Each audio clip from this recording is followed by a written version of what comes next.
KRPA 1110 AM ਦੇ ਸਰੋਤਿਆਂ ਨੂੰ ਜਗਮੋਹਨ ਸਿੰਘ ਵੱਲੋਂ ਸਤਿ ਸ੍ਰੀ ਅਕਾਲ। ਪ੍ਰੋਗਰਾਮ ਜੇ ਵਿਰਸੇ ਨੂੰ ਭੁੱਲ ਜਾਓਗੇ ਅੱਖਾਂ ਵਾਂਗ ਰੁਲ ਜਾਓਗੇ ਤੁਹਾਡਾ ਸਵਾਗਤ ਹੈ। ਅੱਜ ਦੇ ਪ੍ਰੋਗਰਾਮ ਵਿੱਚ ਅਸੀਂ ਗੱਲ ਕਰਾਂਗੇ ਵਰਲਡ ਵਾਰ 1 ਦੇ ਵਿੱਚ ਜਿਹੜੀ ਫਲੈਂਡਰਸ ਫੀਲਡ ਦੇ ਵਿੱਚ ਯੁੱਧ ਹੋਇਆ, ਜਿਸ ਦੇ ਵਿੱਚ ਕੈਨੇਡੀਅਨ ਸੋਲਜਰ ਨੇ ਹਿੱਸਾ ਲਿਆ। ਪੰਜਾਬੀ ਸੋਲਜਰ ਦਾ ਕੀ ਰੋਲ ਸੀ, ਇਹਦੇ ਬਾਰੇ ਗੱਲਬਾਤ ਕਰਾਂਗੇ ਜੀ। ਵਰਲਡ ਵਾਰ ਫਸਟ ਤੇ ਫਲੈਂਡਰਸ ਫੀਲਡ ਦੇ ਵਿੱਚ ਲੱਖਾਂ ਦੀ ਗਿਣਤੀ ਦੇ ਵਿੱਚ ਪੰਜਾਬੀ ਸੋਲਜਰਸ ਲੜੇ। ਵਰਲਡ ਵਾਰ ਦੇ ਥੀਏਟਰ ਦੇ ਵਿੱਚ ਲੱਖਾਂ ਦੀ ਗਿਣਤੀ ਦੇ ਵਿੱਚ ਸੋਲਜਰਸ ਫਸਟ ਵਰਲਡ ਵਿੱਚ ਸ਼ਾਮਲ ਹੋਏ ਤੇ ਫਲੈਂਡਰਸ ਫੀਲਡ ਦੇ ਵਿੱਚ ਕੈਨੇਡਾ ਦੇ ਲੋਕ ਵੀ ਬੜੀ ਵੱਡੀ ਗਿਣਤੀ ਵਿੱਚ ਸ਼ਾਮਲ ਹੋਏ ਤੇ ਸ਼ਹੀਦ ਹੋਏ। ਨਵੰਬਰ 11 ਦੇ ਦਿਨ ਹਰ ਸਾਲ ਕੈਨੇਡਾ ਦੇ ਲੋਕ ਬੜੇ ਹੀ ਸ਼ਰਧਾ ਦੇ ਨਾਲ ਇਸ ਦਿਨ ਨੂੰ ਸ਼ਹੀਦਾਂ ਦੀ ਯਾਦ ਦੇ ਵਿੱਚ, ਵਰਲਡ ਵਾਰ 1 ਦੇ ਸ਼ਹੀਦਾਂ ਦੀ ਯਾਦ ਦੇ ਵਿੱਚ ਤੇ ਉਸ ਤੋਂ ਬਾਅਦ ਸਮੁੱਚੇ ਮੁਲਕ ਦੇ ਕੌਮੀ ਸ਼ਹੀਦਾਂ ਦੀ ਯਾਦ ਦੇ ਵਿੱਚ ਮਨਾਉਂਦੇ ਹਨ। ਕੀ ਪੰਜਾਬੀਆਂ ਦਾ ਇਸ ਗੱਲ ਨਾਲ ਰਿਲੇਸ਼ਨਸ਼ਿਪ ਹੈ? ਫਲੈਂਡਰਸ ਦੇ ਵਿੱਚ ਪਿਛਲੀਆਂ ਕਿਸ਼ਤਾਂ ਵਿੱਚ ਅਸੀਂ ਗੱਲ ਕੀਤੀ ਕਿ ਸਤੰਬਰ 1914 ਦੇ ਵਿੱਚ ਜਦੋਂ ਵਰਲਡ ਵਾਰ 1 ਬ੍ਰੇਕ ਹੋਈ, ਜਰਮਨੀ ਤੇ ਉਸ ਦੇ ਨਾਲ ਜਿਹੜੇ ਫੋਰਸਿਸ ਸੀ ਉਹਨਾਂ ਨੇ ਯੂਰਪ ਤੇ ਅਟੈਕ ਕਰਤਾ। ਭਾਵੇਂ ਕਿ ਵਰਲਡ ਵਾਰ ਬਾਰੇ ਵੱਖਰੇ ਥੀਏਟਰ ਦੇ ਵਿੱਚ ਲੜਿਆ ਗਿਆ, ਇੱਕ ਵੱਡਾ ਅਟੈਕ ਫਲੈਂਡਰਸ ਵਾਲੇ ਪਾਸੇ। ਫਲੈਂਡਰਸ ਫੀਲਡ ਯੂਰਪ ਦੇ ਨਾਰਦਰਨ ਫਰਾਂਸ ਤੇ ਬੈਲਜੀਅਮ ਦਾ ਇਲਾਕਾ ਹੈ, ਜਿੱਥੇ ਉਸ ਤੋਂ ਪਹਿਲਾਂ ਬੜੀਆਂ ਇਤਿਹਾਸਕ ਜੰਗਾਂ ਲੜੀਆਂ ਗਈਆਂ। ਉਸ ਦੇ ਵਿੱਚ ਇੱਕ ਨੈਪੋਲੀਅਨ ਦੀ ਤੇ ਇੰਗਲੈਂਡ ਦੀ ਜੰਗ ਜਿਹੜੀ ਉਹ ਵੀ ਉੱਥੇ ਉਸ ਇਲਾਕੇ ਦੇ ਵਿੱਚ ਹੀ ਵਾਟਰਲੂ ਦੇ ਮੈਦਾਨ ਵਿੱਚ ਲੜੀ ਗਈ ਸੀ। ਉਹ ਸਟ੍ਰੈਟੇਜਿਕਲੀ ਮਿਲਟਰੀ ਪੁਆਇੰਟ ਆਫ ਵਿਊ ਤੋਂ ਬੜੇ ਇੰਪੋਰਟੈਂਟ ਏਰੀਆ ਹੈਗਾ। ਤੇ ਜਦੋਂ ਜਰਮਨੀ ਨੇ ਅਟੈਕ ਕੀਤਾ ਤੇ ਬ੍ਰਿਟਿਸ਼ ਦੀ ਜਿਹੜੀ ਬਰਤਾਨੀਆ ਦੇ ਫੋਰਸ ਦਾ ਬਹੁਤ ਵੱਡਾ ਨੁਕਸਾਨ ਹੋਇਆ। ਆਲਮੋਸਟ ਉਹਨਾਂ ਦਾ 80% ਬੰਦੇ ਤੇ ਟੂਲ ਜਿਹਨਾਂ ਦੇ ਸਾਰਾ ਮਿਲਟਰੀ ਇਕਵਿਪਮੈਂਟ ਸੀ ਨਸ਼ਟ ਹੋ ਗਿਆ। ਉਹਨਾਂ ਕੋਲੇ ਕੋਈ ਚੋਇਸ ਨਹੀਂ ਰਹੀ, ਉਹਨਾਂ ਨੂੰ ਆਪਣੀਆਂ ਜਿਹੜੀਆਂ ਐਕਸਪੀਡੀਸ਼ਨਰੀ ਫੋਰਸਿਸ ਇੰਡੀਆ ਤੋਂ ਸੱਦਣੀਆਂ ਪਈਆਂ। ਉਸ ਵੇਲੇ ਦੇ ਕਿੰਗ ਜਾਰਜ ਪੰਚਮ ਨੇ ਪੰਜਾਬ ਦੇ ਲੋਕਾਂ ਨੂੰ, ਹਿੰਦੁਸਤਾਨੀ ਸਿਪਾਹੀਆਂ ਨੂੰ ਉਸ ਤਰ੍ਹਾਂ ਦੀ ਪੰਜਾਬ ਰੈਜੀਮੈਂਟ ਦੀ ਦਸਤਾਰ ਬਣ ਕੇ ਬੜੀ ਭਾਵਪੂਰਵਕ ਅਪੀਲ ਕੀਤੀ ਕਿ ਬਰਤਾਨੀਆ ਦੇ ਰਾਜ ਦੀ ਇੱਜ਼ਤ ਤੁਹਾਡੇ ਹੱਥ ਵਿੱਚ ਹੈ, ਸਾਡੇ ਨਾਲ ਤੁਸੀਂ ਸਾਡੀ ਇੱਜ਼ਤ ਬਚਾਓ, ਸਾਡੇ ਨਾਲ ਇਕੱਠੇ ਹੋ ਕੇ ਲੜੋ, ਅਸੀਂ ਤੁਹਾਨੂੰ ਹੋਰ ਰਿਆਇਤਾਂ ਦੇਵਾਂਗੇ। ਗੱਲਾਂ ਬਾਤਾਂ ਚੱਲ ਰਹੀਆਂ ਸੀ ਕਿ ਹਿੰਦੁਸਤਾਨ ਨੂੰ ਕੈਨੇਡਾ ਅਤੇ ਆਸਟ੍ਰੇਲੀਆ ਦੇ ਵਾਂਗੂ ਡੋਮੀਨੀਅਨ ਦਾ ਸਟੇਟਸ ਦੇਣਾ। ਸੋ ਦੂਜੇ ਪਾਸੇ ਜਿਹੜੇ ਭਾਰਤੀ ਇਸ ਤੋਂ ਪਹਿਲਾਂ ਕੈਨੇਡਾ ਦੇ ਵਿੱਚ ਆ ਚੁੱਕੇ ਸਨ, ਨਾਰਥ ਅਮਰੀਕਾ 'ਚ ਆ ਚੁੱਕੇ ਸਨ, ਉਹਨਾਂ ਨੇ ਆ ਕੇ ਦੇਖਿਆ ਕਿ ਸਾਡੇ ਨਾਲ ਸੈਕੰਡ ਕਲਾਸ ਸਿਟੀਜ਼ਨ ਵਰਗਾ ਸਲੂਕ ਹੋ ਰਿਹਾ। ਉਹਨਾਂ ਵਿੱਚ ਬਹੁਤ ਸਾਰੇ ਲੋਕ ਆਰਮੀ ਦੇ ਪਿਛੋਕੜ ਵਾਲੇ ਸਨ। ਉਹ ਬੜੇ ਅਪਸੈਟ ਸੀ ਕਿ ਸਾਨੂੰ ਭਾਵੇਂ ਇਹ ਵਾਅਦਾ ਕੀਤਾ ਗਿਆ ਕਿ ਤੁਸੀਂ ਬਰਤਾਨੀਆ ਦੇ ਝੰਡੇ ਥੱਲੇ ਸਾਰੇ ਇੱਕ ਹੋ, ਪਰ ਸਾਡੇ ਨਾਲ ਉਹ ਸਲੂਕ ਨਹੀਂ ਕੀਤਾ ਗਿਆ। ਪਰ ਫਿਰ ਵੀ ਪੰਜਾਬ ਦੇ ਲੋਕਾਂ ਨੇ, ਪੰਜਾਬੀ ਸਿਪਾਹੀਆਂ ਨੇ ਉਹਨਾਂ ਦੇ ਕਿੰਗ ਜਾਰਜ ਪੰਚਮ ਦੇ ਗੋਰਾ ਸਰਕਾਰ ਦੇ ਇਸ ਵਾਅਦੇ ਤੇ ਭਰੋਸਾ ਕੀਤਾ ਕਿ ਤੁਸੀਂ ਜਦੋਂ ਤੁਸੀਂ ਲੜਾਈ ਵਿੱਚ ਸਾਥ ਦਿਓਗੇ ਅਸੀਂ ਤੁਹਾਨੂੰ ਵੱਧ ਰਿਆਇਤਾਂ ਦੇਵਾਂਗੇ, ਅਸੀਂ ਤੁਹਾਡੀ ਟੇਕ ਕੇਅਰ ਕਰਾਂਗੇ। ਉਸ ਭਰੋਸੇ ਤੇ ਆਪਣੇ ਵਚਨ ਦਿੱਤੇ ਹੋਏ ਨੂੰ ਲੜਨ ਵਾਸਤੇ ਜਦੋਂ ਯੂਰਪ ਦੇ ਵਿੱਚ ਆਏ ਤੇ ਪੰਜਾਬ ਦੇ ਯੋਧਿਆਂ ਨੇ 1914 ਦੀ ਸਤੰਬਰ ਤੋਂ ਲੈ ਕੇ ਜਦੋਂ ਕਿ ਕੈਨੇਡਾ ਵਾਲੇ ਤਾਂ ਅਪ੍ਰੈਲ ਦੇ ਵਿੱਚ ਪਹੁੰਚੇ ਸੀ, ਕਿਉਂਕਿ ਕੈਨੇਡਾ ਦੇ ਫੋਰਸਿਸ ਦੀ ਜਿਹੜੀ ਆਸਟ੍ਰੇਲੀਆ ਦੀ ਫੋਰਸਿਸ ਦੀ ਤਿਆਰੀ ਨਹੀਂ ਸੀ। ਜਿਹੜੀ ਸਟੈਂਡਿੰਗ ਆਰਮੀ ਲਾਗੇ ਤੋਂ ਲਾਗੇ ਸੀ ਉਹਨਾਂ ਕੋਲ ਇੰਡੀਆ ਵਿੱਚ ਸੀ, ਉੱਥੋਂ ਆ ਕੇ ਲੱਖਾਂ ਲੋਕਾਂ ਨੇ ਸ਼ਾਮਲ ਹੋਏ ਔਰ ਫਲੈਂਡਰਸ ਦੇ ਫੀਲਡ ਦੇ ਵਿੱਚ ਇੰਨੀ ਬਹਾਦਰੀ ਨਾਲ ਲੜੇ। ਉਹਨਾਂ ਨੇ ਸਾਬਤ ਕੀਤਾ ਕਿ ਅਸੀਂ ਜਿਹੜੇ ਯੂਰਪ ਦੇ ਹੋਰ ਬਹਾਦਰ ਨਸਲਾਂ ਦੇ ਬਰਾਬਰ ਨਹੀਂ, ਐਟ ਪਾਰ ਨਹੀਂ, ਬਲਕਿ ਉਹਦੇ ਬੈਟਰ ਸੋਲਜਰਸ ਹਾਂ। ਸੋ ਐਸੀ ਯੁੱਧ ਦੇ ਕਮਾਲ ਵੱਖਰੇ ਤੁਹਾਨੂੰ ਇਸ ਕਿਤਾਬ ਦੇ ਵਿੱਚ ਅਸੀਂ ਇਹਨਾਂ ਨੇ ਦੱਸੇ ਵੀ ਕਿਸ ਤਰ੍ਹਾਂ ਇੱਕ ਰਾਤ ਜਦੋਂ ਕੈਨੇਡਾ ਦੀ ਫੋਰਸ ਨੂੰ ਰਿਲੀਵ ਕਰਨਾ, ਸਟੀਵ ਵੱਲ ਦੱਸਿਆ ਕਿ 30 ਮੀਲ ਲਗਾਤਾਰ ਤੁਰ ਕੇ ਨੈਕਸਟ ਬਿਨਾਂ ਕਿਸੇ ਰੈਸਟ ਦੇ ਮੋਰਚੇ ਵਿੱਚ ਜਾ ਕੇ ਲੜਨਾ ਸ਼ੁਰੂ ਕਰ ਦਿੱਤਾ। ਔਰ ਇੱਕ ਮੋਰਚਾ ਜਰਮਨੀ ਦੇ ਸੋਲਜਰਸ ਦੇ ਉੱਤੇ ਇਸ ਤਰ੍ਹਾਂ ਦਾ ਉਹਨਾਂ ਨੇ ਨੇਜਿਆਂ ਦੇ ਨਾਲ, ਬਰਸ਼ਾਂ ਦੇ ਨਾਲ, ਘੋੜਿਆਂ ਤੇ ਚੜ੍ਹ ਕੇ ਹਮਲਾ ਕੀਤਾ। ਉਹਨਾਂ ਸੋਲਜਰਸ ਨੇ ਜਿਸ ਪਾਸੇ ਉਹਨਾਂ ਦੀ ਮਸ਼ੀਨ ਗਨ ਬੀੜੀਆਂ ਸੀ ਉਸ ਪਾਸੇ ਨੂੰ ਝਕਾਨੀ ਦੇ ਖੱਬੇ ਪਾਸੇ ਜਾ ਕੇ ਉਹ ਮੋਰਚਿਆਂ ਦੇ ਵਿੱਚ ਬਰਸ਼ਾਂ ਦੇ ਨਾਲ ਜਰਮਨੀ ਵਾਲਿਆਂ ਨੂੰ ਹੈਰਾਨ ਕਰਤਾ ਤੇ ਮੋਰਚੇ ਛੱਡ ਕੇ ਜਰਮਨੀ ਦੇ ਭੱਜ ਗਏ। ਪਰ ਇਸ ਦਾ ਇਹ ਮਤਲਬ ਨਹੀਂ ਕਿ ਉਹ ਇੱਕ ਥੀਏਟਰ ਦੇ ਭੱਜ ਗਿਆ ਤੇ ਬਾਕੀ ਥੀਏਟਰ ਦੇ ਵਾਰ ਬੰਦ ਹੋ ਗਏ। ਇਹ ਬੜੀ ਲੰਬੀ ਚੌੜੀ ਲੜਾਈ ਚੱਲ ਰਹੀ ਸੀ। ਇਹ ਲਗਾਤਾਰ ਯੁੱਧ ਚੱਲਦੀ ਰਹੀ, ਬਹੁਤ ਸਾਰੀਆਂ ਸ਼ਹਾਦਤਾਂ ਹੋਈਆਂ, ਬਹੁਤ ਹੀ ਕੁਰਬਾਨੀ ਕੀਤੀ ਔਰ ਬੜੀ ਬਹਾਦਰੀ ਦਾ ਸਬੂਤ ਦਿੱਤਾ। ਇਹ ਸਾਰੀ ਗੱਲਬਾਤ ਪਿਛਲੇ ਐਸੀ ਗੱਲਬਾਤ ਤੁਹਾਡੇ ਸ਼ੋਅਜ਼ ਦੇ ਵਿੱਚ ਲੋਕਾਂ ਨਾਲ ਸਾਂਝੀ ਕੀਤੀ।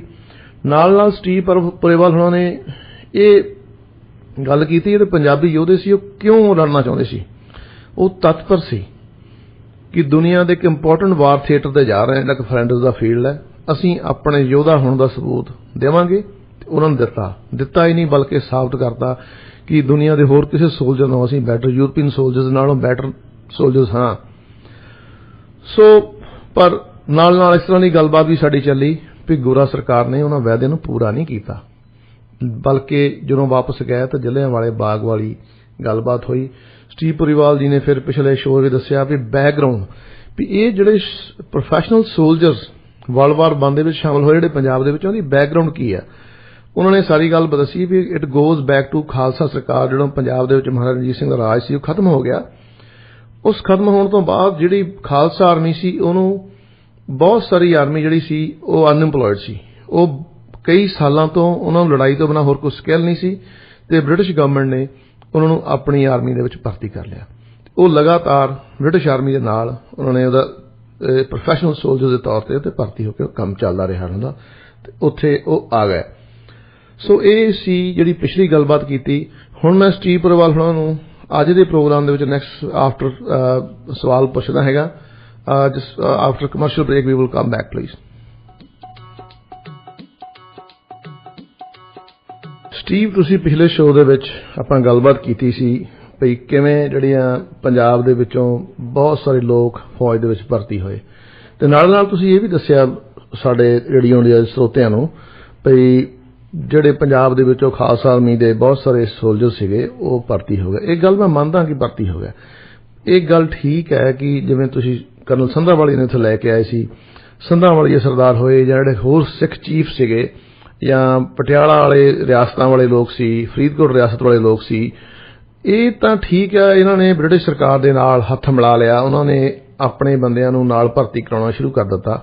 ਪਰ ਇਹ ਵੀ ਬੜੀ ਇੱਕ ਧਾਰਨਾ ਚੱਲਦੀ ਆ ਵੀ ਇਹ ਆਮ ਲੋਕਾਂ ਦੀ ਗੱਲ ਨਹੀਂ ਸੀ। ਫਿਰ ਮੈਨੂੰ ਲੋਕਾਂ ਨੇ ਸਵਾਲ ਕੀਤਾ ਜਾਂ ਮੇਰੇ ਸਵਾਲ ਮਨ ਦੇ ਵਿੱਚ ਆਇਆ ਵੀ ਜਿਹੜੀ ਤੁਸੀਂ ਸਿੱਖ ਚੀਫ ਸੀਗੇ ਉਹਨਾਂ ਨੇ ਬ੍ਰਿਟਿਸ਼ ਗਵਰਨਮੈਂਟ ਨਾਲ ਗੋਰਾ ਸਰਕਾਰ ਨਾਲ ਹੱਥ ਮਿਲਾ ਕੇ ਆਪਣੇ ਬੰਦੇ ਭੇਜਣੇ ਸ਼ੁਰੂ ਕਰਤੇ, ਪਰ ਇਹ ਆਮ ਲੋਕਾਂ ਦੀ ਭਰਤੀ ਕਿੱਦਾਂ ਫੌਜ ਵਿੱਚ ਹੋ ਗਈ? ਉਹਨਾਂ ਨੂੰ ਕਿਹੜੀ ਮੋਟੀਵੇਸ਼ਨ ਸੀ ਵੀ ਉਹ ਫੌਜ ਦੇ ਵਿੱਚ ਵੋਲੰਟਰਲੀ ਭਰਤੀ ਹੋ ਰਹੇ ਸੀਗੇ?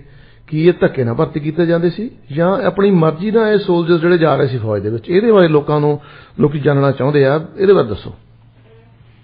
So firstly, no, there was no takka. There was no pushing, no coercion. The enlistment in the British Indian Army was always voluntary.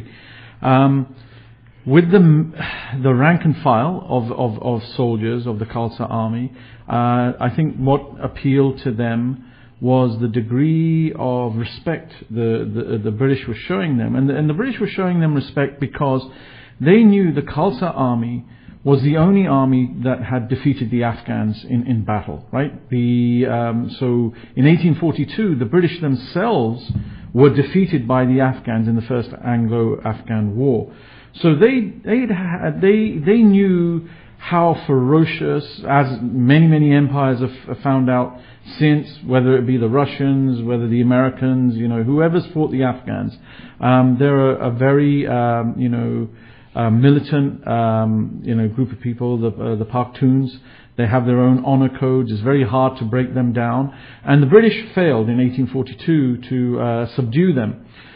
But they knew the Sikhs had beaten them. They knew the Sikhs were the only power that had actually confiscated 1/3 of Afghanistan. So the Trans-Indus territories up to the Durand line, up to the Khyber Pass, were because Maharaja Ranjit Singh, Hari Singh Nalwa basically took over those lands and appropriated them, and they became a part of Punjab. So that's not a small thing, to understand that the Afghans had beaten the Brits, so the Brits understood it, and then these Sikh soldiers, right? It's the soldiers that actually defeated them. So there was a lot of admiration, but the key thing to remember is with that admiration, they offered pay, right? These Khalsas, after the annexation of Punjab, the Khalsa army, rank and file, was unemployed, and no matter what, we have to understand that there was they were used to irregular pay.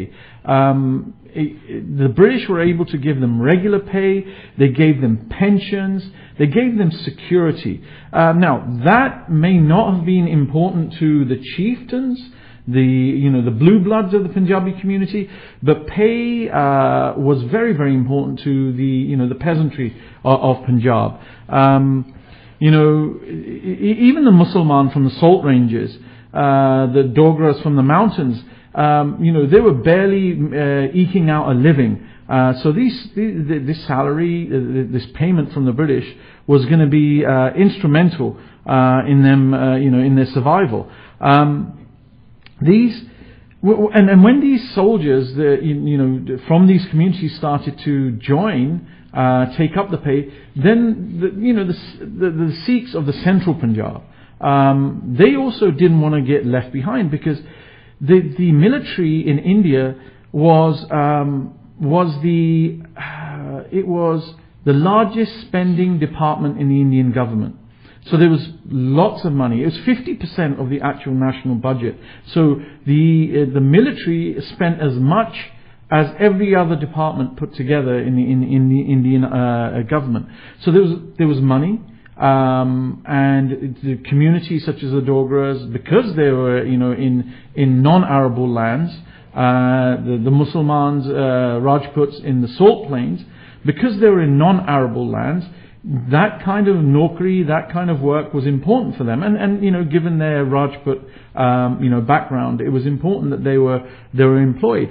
But even the land owning Sikh of the central Punjab, what they thought was, hold on, these other communities are getting this kind of money, and we shouldn't be left out. And what they felt was that this money, which it had made the districts, the eastern districts of Awadh, Oudh, those areas, the Bihar up to Bengal, they'd also experienced for now many decades, the payments, the money from the military, and the Purviyas were an enemy of the Sikh community. So it was a case of, again, the enemy of my enemy is my friend.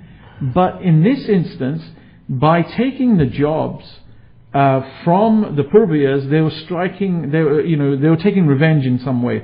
So they took up employment. But what this translated into was really, people on the ground able to have money, that helped them dig wells, buy cattle, and their standard of living increased. And everyone was seeing that, these soldiers, their standard of living is increasing.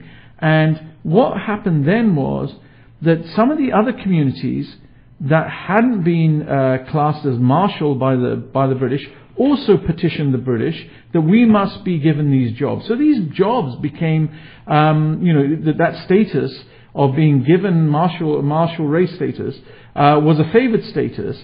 It opened up these opportunities for jobs and other communities. So they weren't being forced. People were petitioning the British, can our caste join the army? We want to avail these benefits.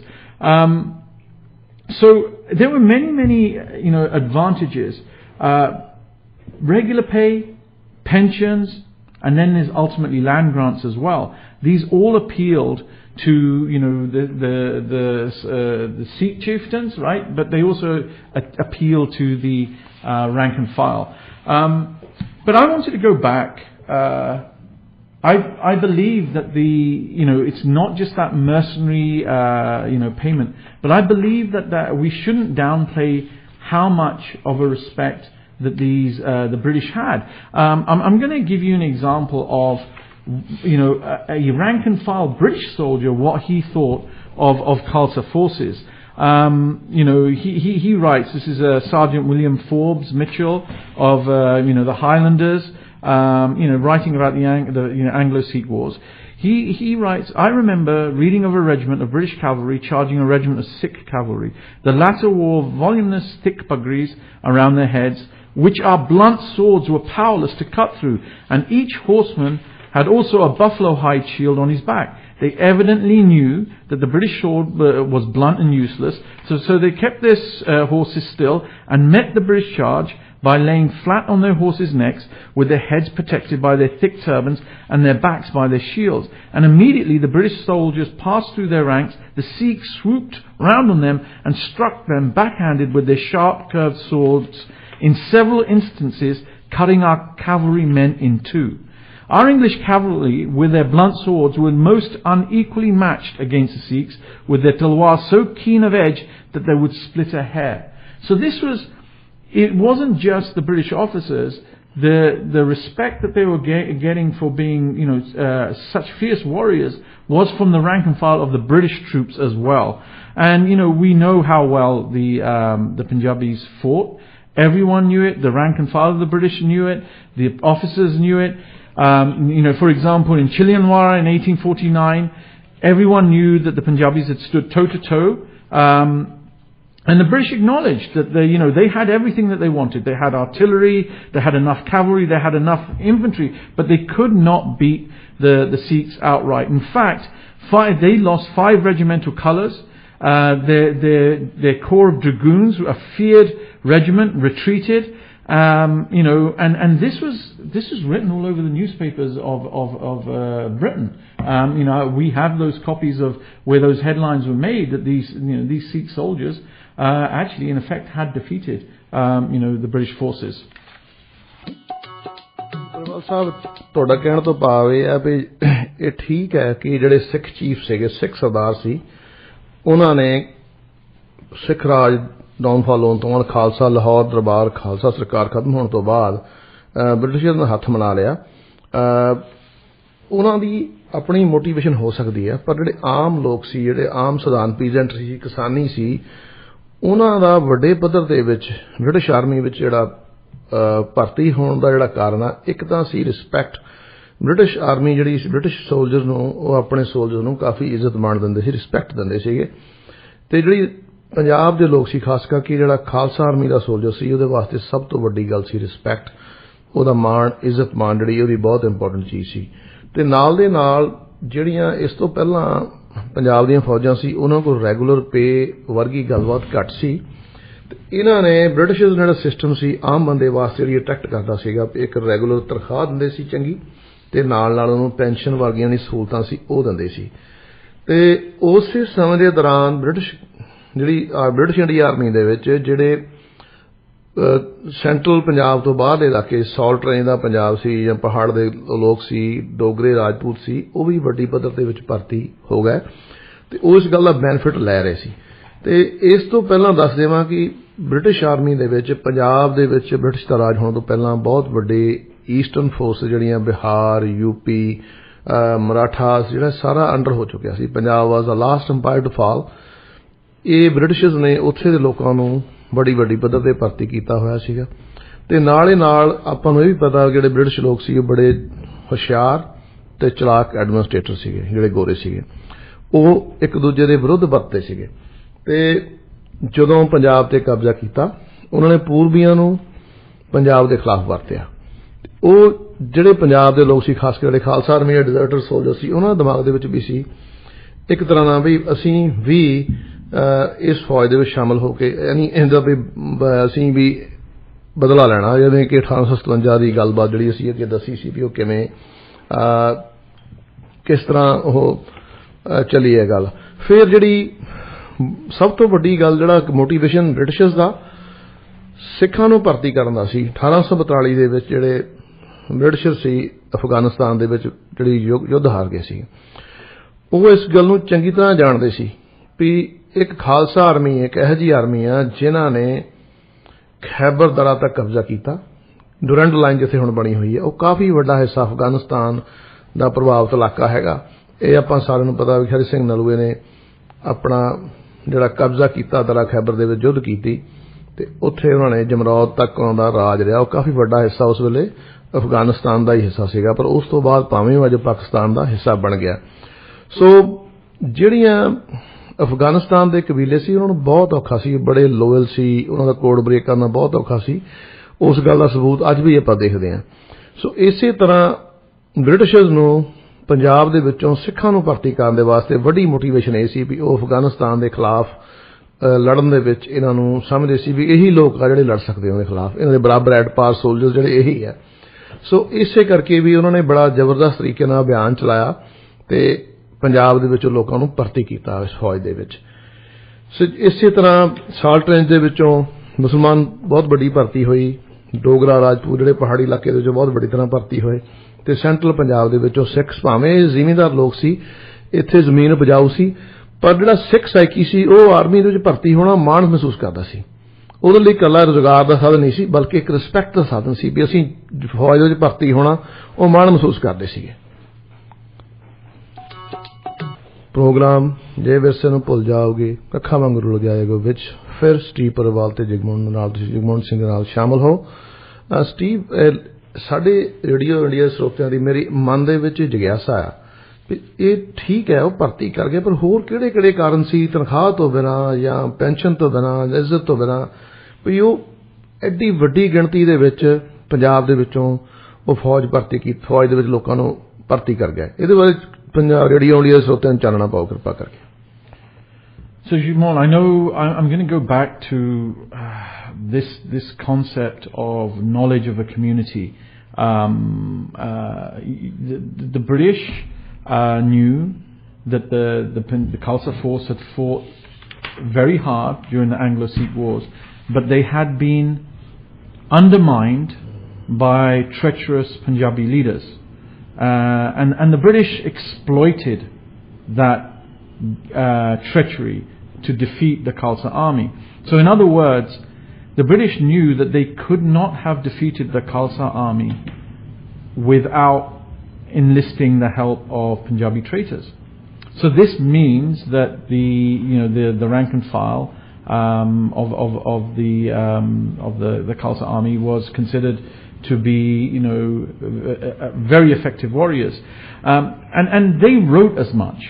The British officers that fought in the first Anglo-Sikh wars wrote this. It's recorded that they understood that it was a treacherous defeat, and they actually lamented the defeat of the Khalsa soldiers. I'll read you some of the quotations that the British officers that were on the front line, some of the generals, some of the laurels and the quotations they had about the Khalsa army's experience. Sir Herbert Edwards of the British Army writes, "The artillery galloped up and delivered their fire within 300 yards of the enemy's batteries, and the infantry charged home with the bayonet and carried the works without firing a single shot. As it was the finest attack, so also did it meet with the most determined hand-to-hand resistance with which the Khalsa soldiers had yet opposed the British. The tide of battle now turned against the gallant defenders, and to make it turn irrevocable, the treacherous commanders Tej Singh and Lal Singh, instead of leading fresh men to bolster up the defences, fled across the bridge of boats, sinking the central boat after crossing." Now, this was at the Battle of Sabran, when the Punjabi traitors, Lal Singh and Tej Singh, after abandoning the Khalsa force, actually crossed back over the Satluj from the Malwa side, from the British side, crossed over back to the Doaba and burnt the bridge behind them. And in that instance, over 3,000 Khalsa soldiers drowned that day. And the British witnessed this, and the British, they lamented that loss. Lord Gough, in charge of the Anglo-Sikh wars, afterwards actually said that the policy precluded me from publicly recording my sentiments on the splendid gallantry of our fallen foe, or to record the acts of heroism displayed not only individually but almost collectively by the Sikh Sardars and the Punjab army. And I declare, were it not for the deep conviction that my country's good required the sacrifice, I would have wept to have witnessed the fearfully slaughter of so devoted a body of men. This is the highest commanding general lamenting how the Khalsa army was betrayed and how Sikh soldiers would refuse. So ultimately what happened when they saw the Khalsa army drowning, these British commanders actually instructed British soldiers, go save them, extend your hand, they don't deserve to die like this. And when the British soldiers tried to pluck the Khalsa army out of the river, our soldiers said, no, we don't want, we'd rather die than accept your hand. So having witnessed all of this, the British wrote this up, and there's a book by an officer, Joseph Cunningham, that was published straight after the Anglo-Sikh wars, in which he wrote this true history of how the British didn't actually defeat the Sikhs, and it was treachery, and that the price for treachery, or the prize rather, for treachery was the Kashmir kingdom, that it was going to be awarded to the Dogra chieftains. So when this British officer wrote the publication, The History of the Sikhs, with first-hand knowledge of being on the battlefields, where in the wars, when he wrote this, the politicians, the administration, the British administrators said, "Hold on, you can't write this because it makes us look bad. You need to rewrite this history. Don't mention the treachery that was involved and how we exploited it." Now, a British officer that had seen so much honour and integrity and courage of our soldiers on the battlefield, Cunningham refused to rewrite his record, his book. And so what the British did was, they actually had commissioned his brother to write it, rewrite the history to make the British look a little bit better in that scenario.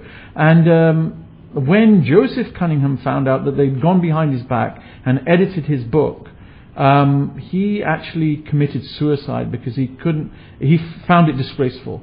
And so this was the level of respect that the British officers that actually met Khalsa soldiers had for the Sikh Qawm. And this story of Cunningham kind of gets lost in a lot of write-ups, but the first edition of this book has actually got the true history, and we in this Media Foundation, we have the original copy of that, is one of the only copies in the world which has a true history. But it was that kind of respect that the rank and file of the Punjabis found. It was unparalleled in history. Steve ji, ਬੜੀ ਤੁਸੀਂ ਇਤਿਹਾਸ ਦੀ ਗੱਲ ਦੱਸੀ ਹੈ, ਇੱਕ ਬੜਾ ਦੁਖਾਂਤ ਵਾਲਾ ਇਤਿਹਾਸ ਜਿਹਦੇ ਵਿੱਚ ਡੋਗਰਿਆਂ ਦੀ ਗਦਾਰੀ ਤੇ ਸਿੱਖ ਰਾਜ ਦਾ ਪਤਨ, ਉਹਦੇ ਰੈਕਰਡਸ ਦੀ ਤੁਸੀਂ ਗੱਲ ਕੀਤੀ ਹੈ, ਇਹ ਬੜਾ ਇੱਕ ਦੁਖਦਾਈ ਪਹਿਲੂ ਆ। ਸਟੀਵ ਪੁਰੇਵਾਲ ਜਿਹੜੇ ਸਰੋਤਿਆਂ ਨੂੰ ਦੱਸ ਦੇਣਾ ਕਿ ਸਟੀਵ ਪੁਰੇਵਾਲ ਹੁਣ ਜੋ ਮੈਂ ਸਵਾਲ ਪੁੱਛਿਆ ਵੀ ਹੋਰ ਕਿਹੜੇ ਕਾਰਨ ਸੀ ਜਿਹਦੇ ਕਰਕੇ ਬ੍ਰਿਟਿਸ਼ ਜਿਹੜੇ ਲੋਕ, ਪੰਜਾਬ ਦੇ ਜਿਹੜੇ ਲੋਕ ਸੀ, ਖਾਸ ਕਰਕੇ ਸਿੱਖ ਸੀ, ਉਹ ਭਰਤੀ ਹੋ ਰਹੇ ਸੀ ਉਹਦੇ ਵਿੱਚ, ਬ੍ਰਿਟਿਸ਼ ਆਰਮੀ ਦੇ ਵਿੱਚ। ਇਹਨਾਂ ਨੇ ਬੈਕ ਦੱਸਿਆ ਵੀ ਜਿਹੜੀਆਂ ਐਂਗਲੋ ਸਿੱਖ ਵਾਰਸ ਹੋਈਆਂ ਹੈਗੀਆਂ, ਉਹਨਾਂ ਦੇ ਵਿੱਚ ਇੱਕ ਫੇਅਰ ਫਾਈਟ ਨਹੀਂ ਸੀ। ਉਹਦੇ ਵਿੱਚ ਜਿਹੜੇ ਸਾਡੇ ਗਦਾਰੀ ਵਾਲਾ ਪੈਟਰਨ ਬਹੁਤ ਵੱਡਾ ਸੀ, ਔਰ ਉਹਦੇ ਵਿੱਚ ਖਾਸ ਕਰਕੇ ਜਿਹੜੀ ਚਿੱਲਿਆਂ ਵਾਲਾ ਦੀ ਲੜਾਈ ਹੈ, ਉਹਦੇ ਵਿੱਚ ਇਹਨਾਂ ਨੇ ਪੂਰਾ ਰੈਕੋਰਡ ਦੱਸਿਆ ਵੀ ਕਿਸ ਤਰ੍ਹਾਂ ਜਿਹੜਾ ਸਰ ਹੀਬਰਟ ਨੇ ਰਿਕਾਰਡ ਦਿੱਤਾ ਵੀ ਉਹਨਾਂ ਨੇ ਚਿੱਲਿਆਂ ਵਾਲੀ ਲੜਾਈ ਦੇ ਵਿੱਚ ਜਿਹੜੀਆਂ ਖਾਲਸਾ ਆਰਮੀ ਸੀ, ਉਹਨਾਂ ਨੇ ਆ ਕੇ ਬੜੀ ਜ਼ਬਰਦਸਤ ਤਰੀਕੇ ਨਾਲ ਉਹਨਾਂ ਦੇ ਤੋਪਾਂ ਦੇ ਉੱਤੇ ਕਬਜ਼ਾ ਕਰ ਲਿਆ ਤੇ ਹੱਥੋਂ ਹੱਥੀ ਲੜਾਈ ਦੇ ਵਿੱਚ ਕੋਈ ਮੁਕਾਬਲਾ ਨਹੀਂ ਸੀ। ਪਿੱਛੇ ਇਹਨਾਂ ਨੇ ਇਹ ਵੀ ਦੱਸਿਆ ਵੀ ਉਹਨਾਂ ਦੀ ਜਿਹੜੀ ਬਹਾਦਰ ਸਿਪਾਹੀਆਂ ਦੀ ਗੱਲਬਾਤ ਦੱਸੀ ਵੀ ਜਿਹੜੀ ਸਿੱਖ ਸੋਲਜਰ ਸੀ, ਉਹ ਜਿਹੜੀ ਵਰਦੀ ਪਾਉਂਦੇ ਸੀ, ਖਾਸ ਕਰਕੇ ਆਪਣੇ ਦਸਤਾਰ, ਵੱਡੀ ਭਾਰੀ ਦਸਤਾਰ ਸਜਾ ਕੇ ਜਾਂਦੇ ਸੀ, ਉਹਦੇ ਵਿੱਚ ਜਿਹੜੀ ਇੰਗਲਿਸ਼ ਸੋਰਡ ਸੀ ਉਹ ਕੰਮ ਨਹੀਂ ਸੀ ਕਰਦੀ। ਉਹ ਜਿਹੜੀ ਉਹਦੇ ਵਾਸਤੇ ਉਹਨੂੰ ਕੱਟਣਾ ਮੁਸ਼ਕਲ ਸੀ ਕਿਉਂਕਿ ਉਹ ਤਿੱਖੀ ਜਿਹੀ ਹੁੰਦੀ ਹੈ। ਸੋ ਜਿਹੜੀ ਆਪਣਾ ਉਹ ਇਸ ਤਰ੍ਹਾਂ ਦਾ ਪਹਿਰਾਵਾ ਸੀ, ਇਸ ਤਰ੍ਹਾਂ ਦਾ ਜੋਸ਼ ਸੀ ਜੀ। ਇਹ ਜਿਹੜੇ ਰਿਕਾਰਡ ਜਿਹੜੇ ਕੁਲੀਗ ਸਿਪਾਹੀ ਸੀ, ਬ੍ਰਿਟਿਸ਼ ਸਿਪਾਹੀ ਸੀ, ਉਹਨਾਂ ਨੇ ਵੀ ਇਹ ਲਿਖਿਆ ਵੀ ਕਿਸ ਤਰ੍ਹਾਂ ਜਿਹੜੀ ਖਾਲਸਾ ਆਰਮੀ ਲੜਾਈ ਕਰਦੀ ਸੀ। ਫਿਰ ਉਹ ਚਿੱਲਿਆਂ ਵਾਲੇ ਜੰਗ ਦੇ ਵਿੱਚ ਬਜਾਏ ਕਿ ਜਿਹੜੀ ਖਾਲਸਾ ਆਰਮੀ ਨੂੰ ਸਪੋਰਟ ਕੀਤੀ ਜਾਂਦੀ, ਪਿੱਛੋਂ ਫੌਜੀ ਭੇਜੇ ਜਾਂਦੇ, ਤੇਜਾ ਸਿੰਘ ਤੇ ਲਾਲ ਸਿੰਘ ਉਹਨਾਂ ਨੇ ਕਮਾਂਡ ਕਰਕੇ ਜਿਹੜੇ ਬਾਕੀ ਦੇ ਵਿੱਚ ਸਿੱਖ ਸਿਪਾਹੀ ਸੀ ਉਹਨਾਂ ਨੂੰ ਪੁਲ ਤੋਂ ਦੂਜੇ ਪਾਸੇ ਸਤਲੁਜ ਤੋਂ ਦੁਆਬੇ ਵਾਲੇ ਪਾਸੇ ਲੈ ਆਏ, ਮਾਲਵੇ ਤੋਂ, ਤੇ ਅਖੀਰ ਨੂੰ ਬੇੜੀ ਦੇ ਚੱਗ ਲਾ ਦਿੱਤੀ ਤੇ 3000 ਖਾਲਸਾ ਆਰਮੀ ਜਿਹੜੇ ਸੋਲਜਰ ਸੀਗੇ ਸਤਲੁਜ ਦੇ ਵਿੱਚ ਡੁੱਬ ਕੇ ਮਰੇ। ਤੇ ਜਿਹੜਾ ਉਹਨਾਂ ਦਾ ਜਨਰਲ ਸੀ ਗੋਰਾ, ਉਹਨੂੰ ਉਹ ਨਹੀਂ ਚਾਹੁੰਦਾ ਸੀ ਵੀ ਇਹਨੇ ਫਾਈਨ ਸੋਲਜਰ ਦਾ ਮਰਡਣ, ਉਹਨੇ ਕਿਹਾ ਵੀ ਇਹਨਾਂ ਦੀ ਮਦਦ ਕਰੋ। ਹੈਰਾਨੀ ਦੀ ਗੱਲ ਹੈ ਵੀ ਉਹ ਇਤਿਹਾਸ ਇਸ ਗੱਲ ਦਾ ਗਵਾਹ ਆ, ਉਹ ਜਿਹੜੇ ਹਜ਼ਾਰਾਂ ਹੀ ਸਿਪਾਹੀ ਸੀ, ਕਿਸੇ ਬੰਦੇ ਨੇ ਹੱਥ ਨਹੀਂ ਕਿਸੇ ਦਾ ਲਿਆ, ਮਦਦ ਨਹੀਂ ਲਈ। ਉਹਨਾਂ ਨੇ ਮਰਨਾ ਕਬੂਲ ਕੀਤਾ, ਉਹਨਾਂ ਨੇ ਦਰਿਆ ਵਿੱਚ ਰੁੜ ਕੇ ਸ਼ਹਾਦਤ ਕਬੂਲ ਕੀਤੀ, ਪਰ ਉਹਨਾਂ ਨੇ ਕਿਸੇ ਦੀ ਮਦਦ ਨਹੀਂ ਮੰਗੀ। ਇਸ ਤਰ੍ਹਾਂ ਦੀ ਹਾਈ ਵੈਲਿਊ ਸੀਗੀਆਂ ਉਸ ਵੇਲੇ ਖਾਲਸਾ ਆਰਮੀ ਦੇ ਸੋਲਜਰਸ ਦੀਆਂ। ਇਸ ਗੱਲ ਦਾ ਬ੍ਰਿਟਿਸ਼ਰਸ ਨੂੰ ਪਤਾ ਸੀ। ਤੇ ਦੂਜੇ ਪਾਸੇ ਜਿਹੜੇ ਪੰਜਾਬ ਦੇ ਖਾਲਸਾ ਆਰਮੀ ਦੇ ਸੋਲਜਰ ਸੀ ਜਾਂ ਪੰਜਾਬ ਦੇ ਲੋਕ, ਇਹ ਵੀ ਚਾਹੁੰਦੇ ਸੀ ਵੀ ਅਸੀਂ ਜਾਈਏ ਤੇ ਯੁੱਧ ਦੇ ਵਿੱਚ ਆਪਣੇ ਜੌਹਰ ਦਿਖਾਈਏ।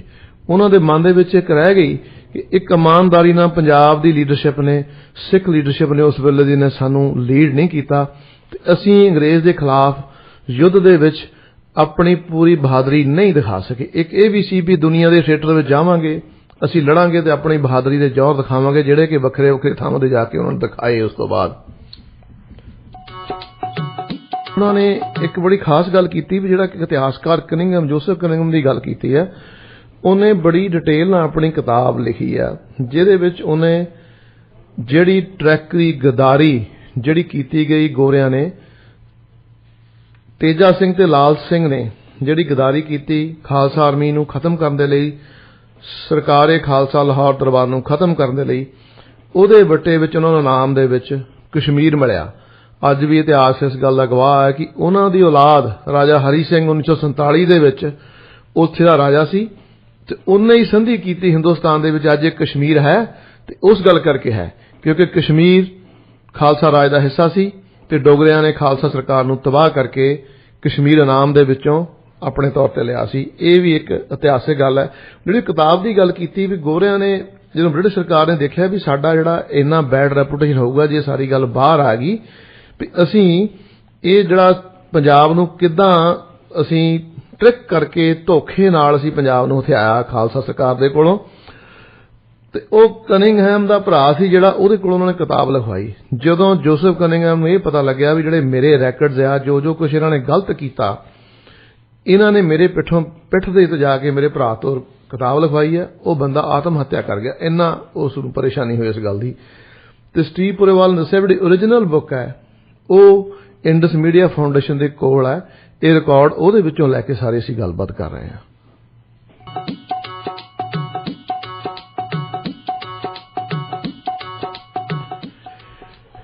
ਸਟੀਵ ਜਦੋਂ ਵੀ ਕੋਈ ਫੌਜ ਲੜਦੀ ਹੈ ਆਪਣੇ ਮਾਣ ਤਾਣ ਲਈ ਆਪਣੇ ਝੰਡੇ ਦੇ ਥੱਲੇ ਲੜਦੀ ਹੈ ਤੇ ਇਸ ਤੋਂ ਪਹਿਲਾਂ ਜਿਹੜੇ ਪੰਜਾਬ ਦੇ ਸਿੱਖ ਸੋਲਜਰ ਸੀਗੇ ਉਹ ਖਾਲਸਾ ਰਾਜ ਦੇ ਝੰਡੇ ਥੱਲੇ ਲੜਦੇ ਰਹੇ, ਦਰਬਾਰ-ਏ ਖਾਲਸਾ ਲਾਹੌਰ ਦੇ ਝੰਡੇ ਥੱਲੇ ਲੜਦੇ ਰਹੇ। ਪਰ ਤੁਸੀਂ ਮੈਨੂੰ ਇਹ ਦੱਸੋ ਵੀ ਇਹ ਜਿਹੜੇ ਲੱਖਾਂ ਦੀ ਗਿਣਤੀ ਦੇ ਵਿੱਚ ਪੰਜਾਬ ਦੇ ਵਿੱਚ ਭਰਤੀ ਹੋਏ ਲੋਕ, ਜਿਹਦੇ ਵਿੱਚ ਮੁਸਲਮਾਨ ਭਾਈਚਾਰਾ ਬਹੁਤ ਵੱਡੇ ਸੀ, ਡੋਗਰੇ ਰਾਜਪੂਤ ਸੀ, ਹੋਰ ਪੰਜਾਬੀ ਨਾਨ ਸਿੱਖ ਵੀ ਸੀ, ਇਹਨਾਂ ਬੰਦਿਆਂ ਨੂੰ, ਇਹਨਾਂ ਸਾਰਿਆਂ ਲੋਕਾਂ ਨੂੰ ਜਿਹੜੀ ਬ੍ਰਿਟਿਸ਼ ਸੀ ਗੋਰਾ ਸਰਕਾਰ ਸੀ ਉਹਨੂੰ ਕਿੱਦਾਂ ਮੋਟੀਵੇਟ ਕੀਤਾ ਵੀ ਇੱਕ ਝੰਡੇ ਥੱਲੇ ਲੜੋ? ਕਿਉਂਕਿ ਇਹਨਾਂ ਦੇ ਆਪਣੇ ਆਪਣੇ ਬੜੇ ਵਖਰੇਵੇਂ ਸੀ, ਆਪਸ ਵਿੱਚ ਥੋੜ੍ਹੀਆਂ ਦੁਸ਼ਮਣੀਆਂ ਸੀ, ਪਰ ਉਹਨੂੰ ਕਿਵੇਂ ਇਕੱਠੇ ਕੀਤਾ, ਇਹਦੇ ਬਾਰੇ ਚਾਨਣਾ ਪਾਓਗੇ? Yes, so Jagmohan, it was a very sophisticated strategy. I mean, this was not going to be an easy task. They knew that they'd only defeated the Punjab through treachery. Now, when those bad leaders had left, the Khalsa forces, there's a possibility that without bad leadership that these people could get back together and they could attack the British at any point in time. And so, you have to remember the British are a minority. The Punjabis outnumber them. So they had to be very sophisticated in the way that they appealed to the Punjabis. And they understood what drove Punjabis, the concept of Izzat, whether it was Pakhtun Izzat, Pashtun Izzat, or, Sikh Izzat. They understood this. And what they did,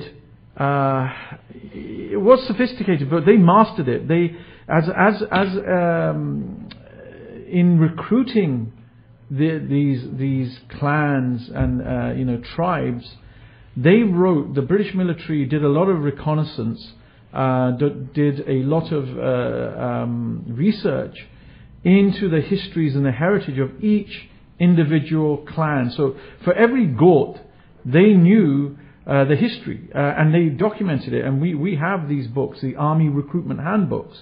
So, for each Got they would explain, these are their strengths, this is their history, these are their vendettas. For example, they classify my own Got as a Puriwal as being very closely aligned with Hair, also Heer, and Man and Bulla tribes, and we're Asli Jat tribes. We're not from Rajput ancestry from Rajasthan, but we came through the Khyber Pass through Russia. This kind of knowledge extends throughout their recruitment handbooks. They knew which of the Ghats were more intellectual, more educated, but importantly, they knew which Ghats might have had vendettas running. So don't employ soldiers from one particular clan with another and put them in the same company, in the same regiment, because it won't work. So knowing this information, they appealed to everyone. They found what would strike a good note with them, with each individual clan. Now, this was right up from the army recruitment officers all the way up to the Governor General. And I will read an example that I think it's what the Governor General of India wrote as he called it the Sikh way. It's a very important piece of writing. I'm going to actually read it to you now, but it demonstrates how much they knew about the people of the Punjab, and how much, and they knew not to underestimate them. So in my book, on page 140, you'll see it there. I'll read it for our listeners here. So the Governor General of India, Lord Curzon, wrote, the standards of personal or family honour and self-respect that prevail among the Sikh community in India are of a very rigid and uncompromising character. A Sikh will not only take life, but will freely give up his own life sooner than face a stain, have a stain on his family reputation. I came across several instances of this remarkable trait while in India, of which I will relate the following. There were 4 brothers, Sikhs who were small landowners in a village in the native state of Patiala in the Punjab. The 2 elder were soldiers in the Indian Army, where they both bore exemplary characters as quiet, well-behaved men. These 2 younger brothers stayed at home and cultivated the family land, which was not inconsiderable. They were, however, continually harassed by their maternal relatives, who turned beasts into their crops when green, or went in and cut them when ripe, in the hope of driving the brothers out of their holding and forcing them to leave the village, in which case the land would have devolved upon the usurpers as nearest kin. The 2 soldier brothers were being constantly obliged to take leave in order to protect their interests, but endless lawsuits brought them no relief. The maternal relatives, forming an overwhelmingly large faction against the brothers, who had no local following. At length the soldier brothers decided to bring matters to a head, but before doing so they made a final appeal to their persecutors. Utter Singh, one of the 2 soldiers, laid his turban at the feet of his principal enemy and implored them to desist from further hostility. But in reply he only met with abuse. He then returned to his military station, sent for his brother, obtained 4 days' leave for both, and collected a revolver and sword and as much ammunition as he could procure. The brothers arrived at the village and announced that they had come to fight it out.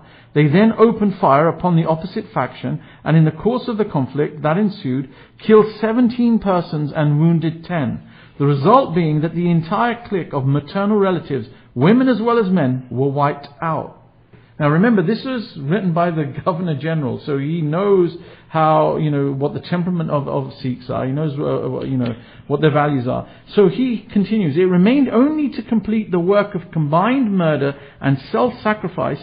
The 4 brothers then mounted to their housetop, where they then sent word to the police station that they wanted to die fighting and would not be taken alive, and accordingly that they were waiting from afar to come and finish them off. The police, having declined the hazardous invitation, the second brother, Utter Singh, saying that his work was done, did public shanan, purification, then sat down and made his elder brother, Ratan Singh, shoot him through the head. The latter then remembered that he had a private enemy in the same native regiment, against whom he had to pay off some old score. He accordingly descended, sought out his enemy, and inflicted upon him a severe sword cut and 2 bullet wounds. He would have killed him if he could. Having thus satisfied his honour to the full extent, he returned to the housetop and resumed his seat with his 2 surviving brothers. The other villagers, continuing to supply them with food and water, though not permitted to come near. After 2 more days, Ratan Singh then did Shanan for himself and made one of the 2 surviving brothers shoot him in the head. The latter, who were not soldiers and perhaps were allowed to have less sensitive feeling of honor, then came down and disappeared. This remarkable feature of the story was that though these men had completely annihilated the whole of their maternal relatives, their conduct was in no sense reprobated by their fellow countrymen. On the contrary, the entire community looked upon the tragedy as having been conducted in a most seemly manner, and justice had in fact been served. Radio ਦੁਨੀਆ ਦੇ ਸਰੋਤਿਆਂ ਨੂੰ ਇੱਕ ਵਾਰ ਫੇਰ ਜੇ ਵਿਰਸੇ ਨੂੰ ਭੁੱਲ ਜਾਓਗੇ ਕੱਖਾਂ ਵਾਂਗੂ ਰੁੱਲ ਜਾਓਗੇ ਵਿੱਚ ਜੀ ਆਇਆਂ ਨੂੰ। ਕਮਰਸ਼ੀਅਲ ਬ੍ਰੇਕ ਤੋਂ ਪਹਿਲਾਂ ਸਟੀਵ ਪੁਰੇਵਾਲ ਹੋਣਾ ਨੂੰ ਮੈਂ ਸਵਾਲ ਪੁੱਛਿਆ ਸੀ ਕਿ ਜਿਹੜੇ ਬ੍ਰਿਟਿਸ਼ ਗਵਰਨਮੈਂਟ ਜਿਹੜੀ ਸੀ ਉਹ ਕਿਸ ਤਰ੍ਹਾਂ ਇੰਨੀ ਕਾਮਯਾਬ ਹੋਈ ਵੱਡੀ ਗਿਣਤੀ ਦੇ ਵਿੱਚ ਪੰਜਾਬੀਆਂ ਨੂੰ ਸੋਲਜਰਸ ਨੂੰ ਭਰਤੀ ਕਰਨ ਦੇ ਵਿੱਚ। ਇਹਨਾਂ ਨੇ ਦੱਸਿਆ ਕਿ ਜਿਹੜੇ ਬ੍ਰਿਟਿਸ਼ ਐਡਮਿਨਿਸਟ੍ਰੇਟਰ ਸੀ ਬੜੇ ਹੁਸ਼ਿਆਰ ਕਿਸਮ ਦੇ ਲੋਕ ਸੀ। ਉਹਨਾਂ ਨੇ ਬੜੀ ਡਿਟੇਲਡ ਸਟੱਡੀ ਕਰਦੇ ਸੀ, ਬੜੀ ਰਿਕਾਰਡਿੰਗ ਕਰਦੇ ਸੀ। ਉਹਨਾਂ ਨੇ ਹਰ ਕਮਿਊਨਿਟੀ ਦੇ ਉੱਤੇ ਰੀਕੋਨਸੈਂਸ ਆਪਾਂ ਕਹਿੰਦੇ ਅੰਗਰੇਜ਼ੀ ਦਾ ਸ਼ਬਦ ਹੈ ਵੀ ਉਹਨਾਂ ਨੇ ਜਾਣਕਾਰੀ ਹਾਸਲ ਕੀਤੀ ਸੀ। ਈਵਨ ਉਹਨਾਂ ਨੇ ਪਿਛਲੇ ਸ਼ੋਅ 'ਚ ਇਹ ਦੱਸਿਆ ਵੀ ਜਦੋਂ ਬਾਬਾ ਬੰਦਾ ਸਿੰਘ ਬਹਾਦਰ ਜੀ ਉਹਨਾਂ ਦੀ ਸ਼ਹਾਦਤ ਹੋਈ ਆ ਉਸ ਵੇਲੇ ਵੀ ਬ੍ਰਿਟਿਸ਼ ਈਸਟ ਇੰਡੀਆ ਦੇ ਜਿਹੜੇ ਨੁਮਾਇੰਦੇ ਸੀ ਉੱਥੇ ਮੌਜੂਦ ਸੀ। ਪੰਜਾਬ ਨੂੰ ਤੇ ਕਬਜ਼ਾ ਕਰਨ ਤੋਂ ਪਹਿਲਾਂ ਵੀ ਬਾਕੀ ਦੇ ਹਿੰਦੁਸਤਾਨ ਦੇ ਹਿੱਸਿਆਂ ਦੇ ਵਿੱਚ ਸੀ। ਉਹਨਾਂ ਨੇ ਬੜੀ ਆਪਣੇ ਮਤਹਿਤਾਂ ਰਾਹੀਂ ਆਪਣੇ ਵਰਕਸ ਜਿਹੜੇ ਬੰਦਿਆਂ ਦੇ ਰਾਹੀਂ ਉਹਨਾਂ ਨੇ ਬੜੀ ਡਿਟੇਲ ਜਾਣਕਾਰੀ ਰਿਸਰਚ ਇਕੱਠੀ ਕੀਤੀ ਸੀ।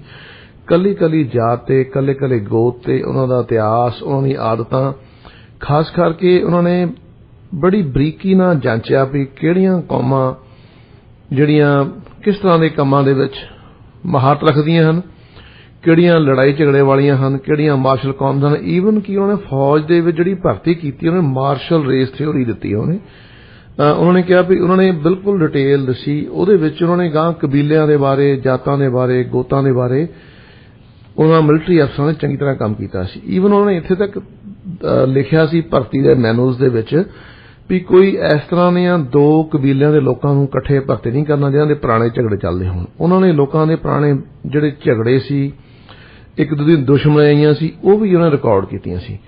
ਤੇ ਖਾਸ ਕਰਕੇ ਪਾਰਟਿਕੂਲਰਲੀ ਸਿੱਖ ਕਮਿਊਨਿਟੀ ਦੇ ਵਾਸਤੇ ਉਹਨਾਂ ਨੇ ਬਹੁਤ ਜ਼ਿਆਦਾ ਸਟੱਡੀ ਕੀਤਾ ਸੀ ਵੀ ਉਹਨਾਂ ਦਾ ਸੁਭਾਅ ਕਿਸ ਤਰ੍ਹਾਂ ਦਾ। ਉਹਨਾਂ ਨੇ ਜਿਹੜੀਆਂ ਅਫਗਾਨਿਸਤਾਨ ਦੀਆਂ ਵਾਰਸ ਦੇ ਵਿੱਚ ਕਿਹਨਾਂ ਲੋਕਾਂ ਨੇ ਲੜਾਈ ਲੜੀ, ਕਿਸ ਤਰ੍ਹਾਂ ਇਹ ਲੜਦੇ ਆ, ਇਹਨਾਂ ਦਾ ਕਬੀਲਿਆਂ ਦਾ ਸੁਭਾਅ ਕੀ ਆ, ਉਹਨਾਂ ਨੂੰ ਪੰਜਾਬੀਆਂ ਬਾਰੇ, ਸਿੱਖਾਂ ਬਾਰੇ, ਉਹਨਾਂ ਦੀ ਅਣਖ ਬਾਰੇ, ਇੱਜ਼ਤ ਬਾਰੇ ਜਾਂ ਉਹਨਾਂ ਦਾ ਕੀ ਬਿਹੇਵੀਅਰ ਉਹਦੇ ਬਾਰੇ ਚੰਗੀ ਜਾਣਕਾਰੀ ਸੀ। ਇਹਨਾਂ ਨੇ ਇਹ ਡਿਟੇਲ ਦੇ ਵਿੱਚ ਅੰਗਰੇਜ਼ੀ ਦੇ ਵਿੱਚ ਸਮਝਾਇਆ ਵੀ ਉਹਨਾਂ ਦੇ ਅਫਸਰਾਂ ਨੇ ਕਿਸ ਤਰ੍ਹਾਂ ਲਿਖਿਆ ਵੀ ਇਹ ਬੜੇ ਫਾਈਨ ਪੀਪਲ ਸੀਗੇ, ਇਹ ਆਪਣੀ ਆਨ ਬਾਨ ਨੂੰ, ਆਬਰੂ ਨੂੰ ਬਹੁਤ ਇੰਪੋਰਟੈਂਟ ਸਮਝਦੇ ਸੀ।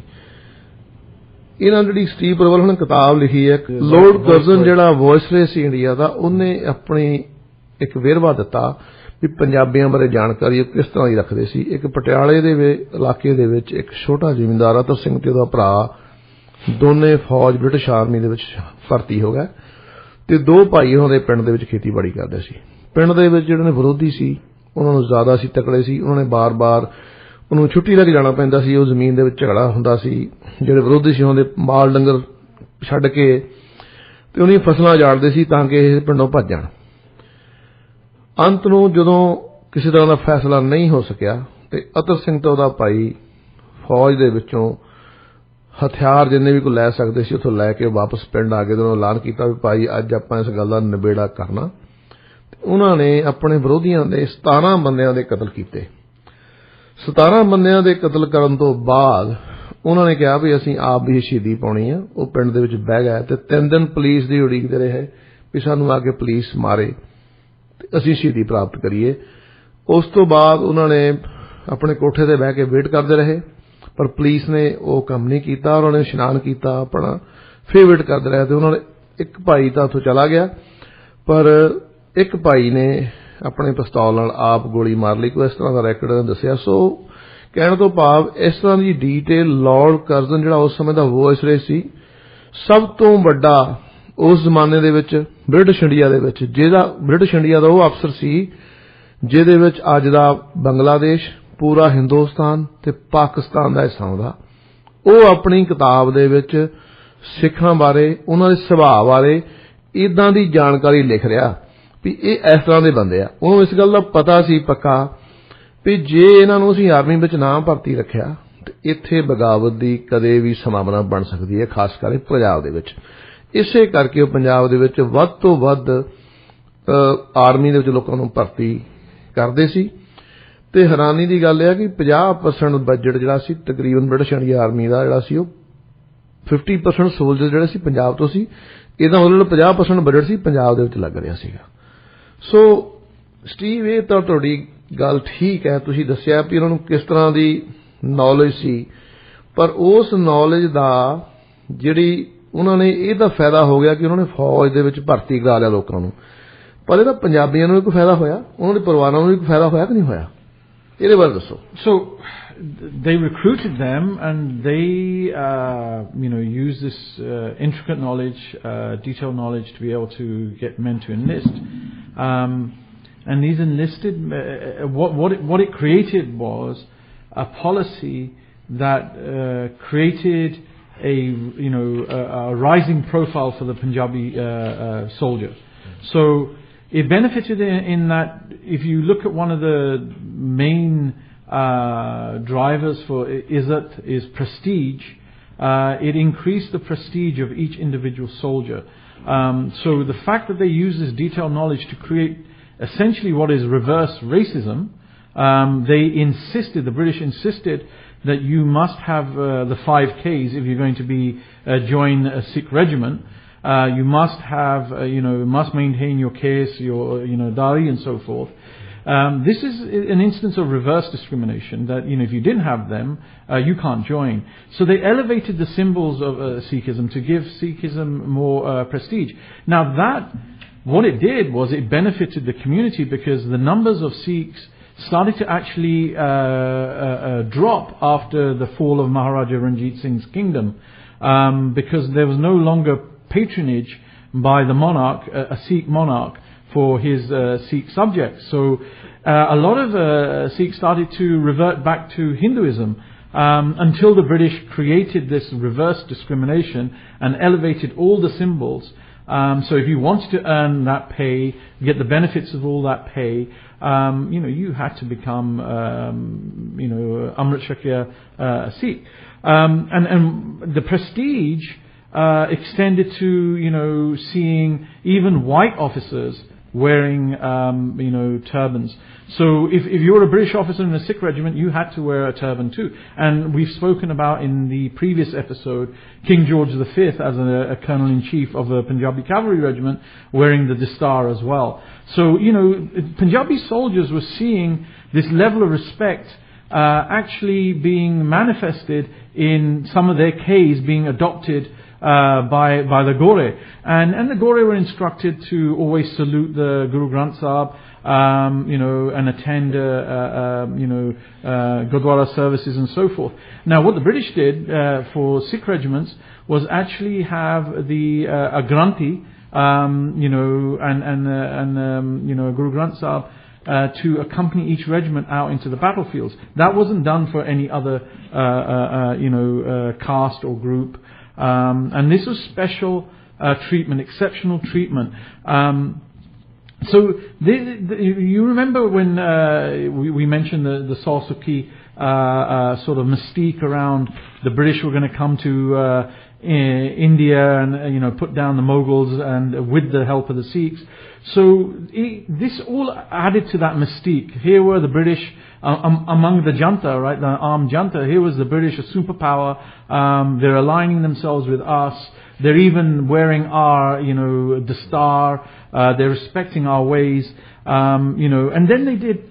What the British did was to really put the argument to rest about the East. They'd been in occupying other parts of India for 100 years before they occupied Punjab, and Calcutta was their capital. But the British moved the capital from Delhi from Calcutta to Delhi in 1911.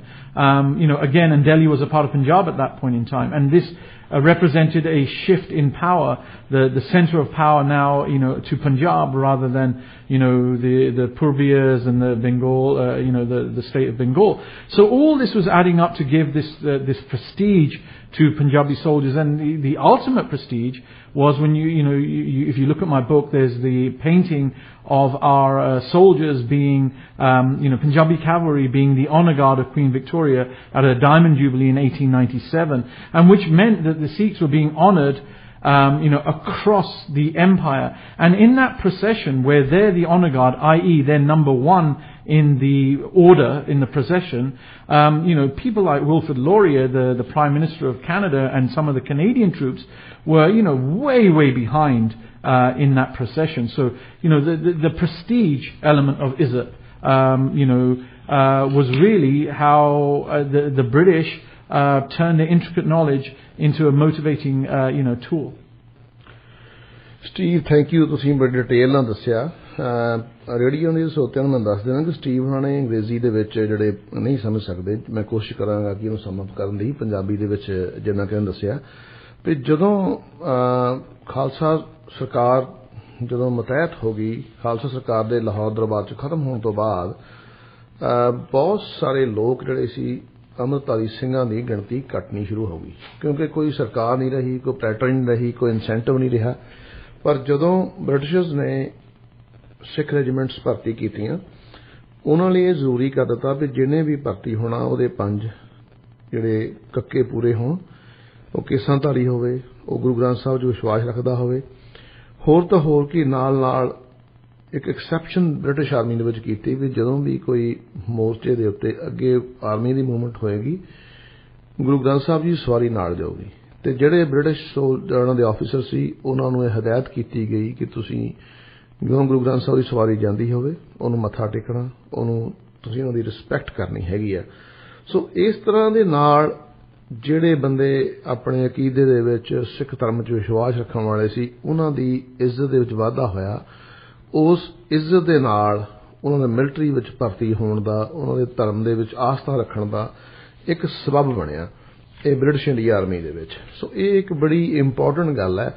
ਤੇ ਆਪਾਂ ਦੇਖਦੇ ਹਾਂ ਵੀ ਜਿਵੇਂ ਕਈ pictures ਆਈਆਂ ਹੈਗੀਆਂ ਵੀ ਉੱਥੇ ਜਿਹੜੀਆਂ ਅਫਰੀਕਾ ਦੇ ਥੀਏਟਰ ਦੇ ਵਿੱਚ ਕੁਝ ਵਾਰਸ ਆਈਆਂ, ਇਟਲੀ ਦੇ ਵਿੱਚ ਹੋਰ ਥਾਵਾਂ ਦੇ ਉੱਤੇ ਗੁਰੂ ਗ੍ਰੰਥ ਸਾਹਿਬ ਦੀ ਸਵਾਰੀ ਮੋਹਰੇ ਜਾ ਰਹੀ ਹੈ ਤੇ ਪਿੱਛੇ ਸਾਰੀ ਆਰਮੀ ਜਾ ਰਹੀ ਆ ਜਿਹੜੀ ਐਡਵਾਂਸ ਮਾਰਚ ਕਰ ਰਹੀ ਆ।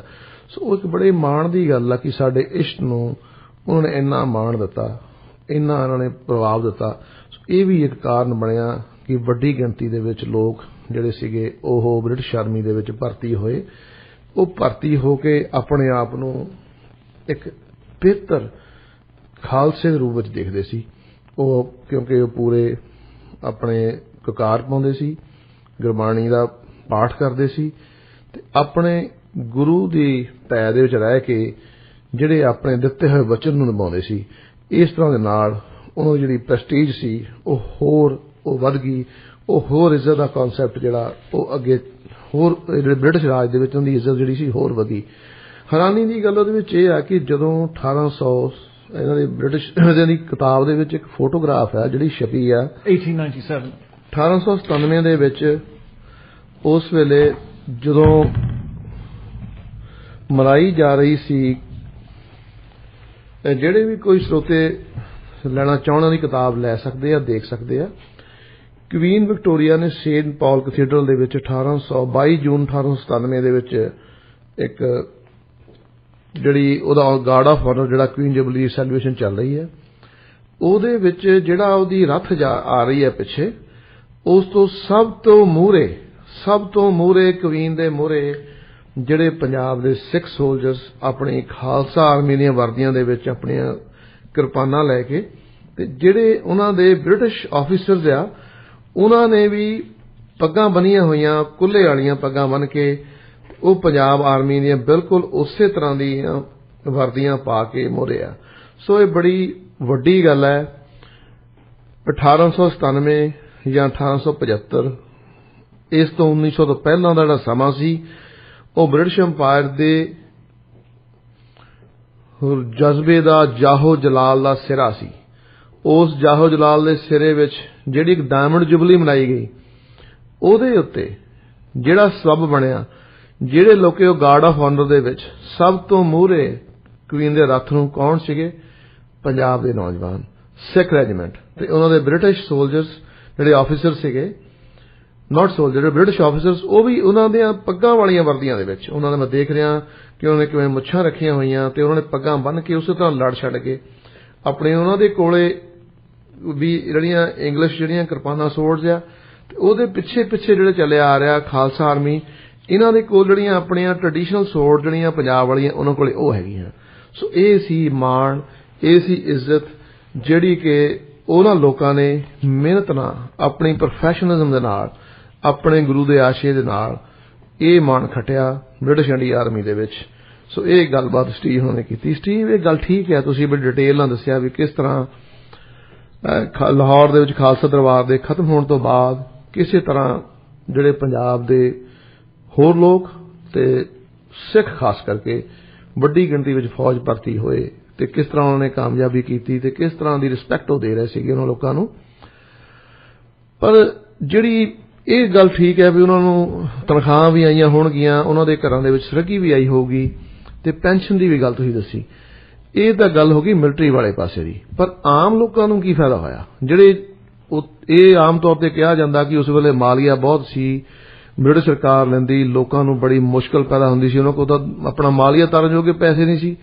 ਕੋਈ ਆਮ ਲੋਕਾਂ ਨੂੰ, ਸਧਾਰਨ ਲੋਕਾਂ ਦੀ ਜ਼ਿੰਦਗੀ ਵਿੱਚ ਵੀ ਤਬਦੀਲੀ ਆਈ। ਇਹ ਤਾਂ ਠੀਕ ਹੈ ਕਿ ਜਿਹੜੇ ਲੱਖਾਂ ਲੋਕ ਫੌਜ ਭਰਤੀ ਹੋ ਗਏ, ਉਹਨਾਂ ਦੇ ਘਰਾਂ ਦੇ ਵਿੱਚ ਉਹਨਾਂ ਦੀ ਤਨਖਾਹ ਜਾਂਦੀ ਹੋਏਗੀ, ਉਹਨਾਂ ਦੀ ਪੈਨਸ਼ਨ ਲੱਗੀ ਹੋਏਗੀ, ਉਹਨਾਂ ਦੀ ਜ਼ਿੰਦਗੀ ਦਾ ਲਾਈਫ ਸਟਾਈਲ ਉੱਪਰ ਚਲਾ ਜਾਏਗਾ, ਉਹਨਾਂ ਦਾ ਲਾਈਫ ਸਟਾਈਲ ਉੱਤੇ ਚਲਾ ਗਿਆ ਹੋਗਾ, ਉਹਨਾਂ ਨੂੰ ਡੈਫੀਨਿਟਲੀ ਫਾਇਦਾ ਹੋਇਆ। ਪਰ ਆਮ ਬੰਦੇ ਨੂੰ ਕੀ ਫਾਇਦਾ ਹੋਇਆ ਜੀ ਇਹਦਾ? So when we talk about how much the military was spending in India, I typically use an example,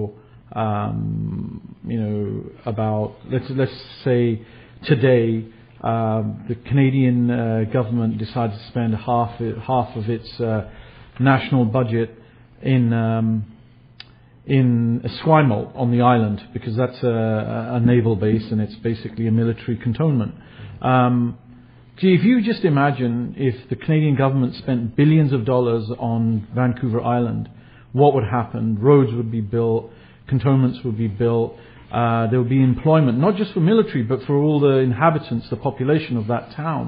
And it would be a rising tide. They would flourish. Now, that's literally what happened in Punjab.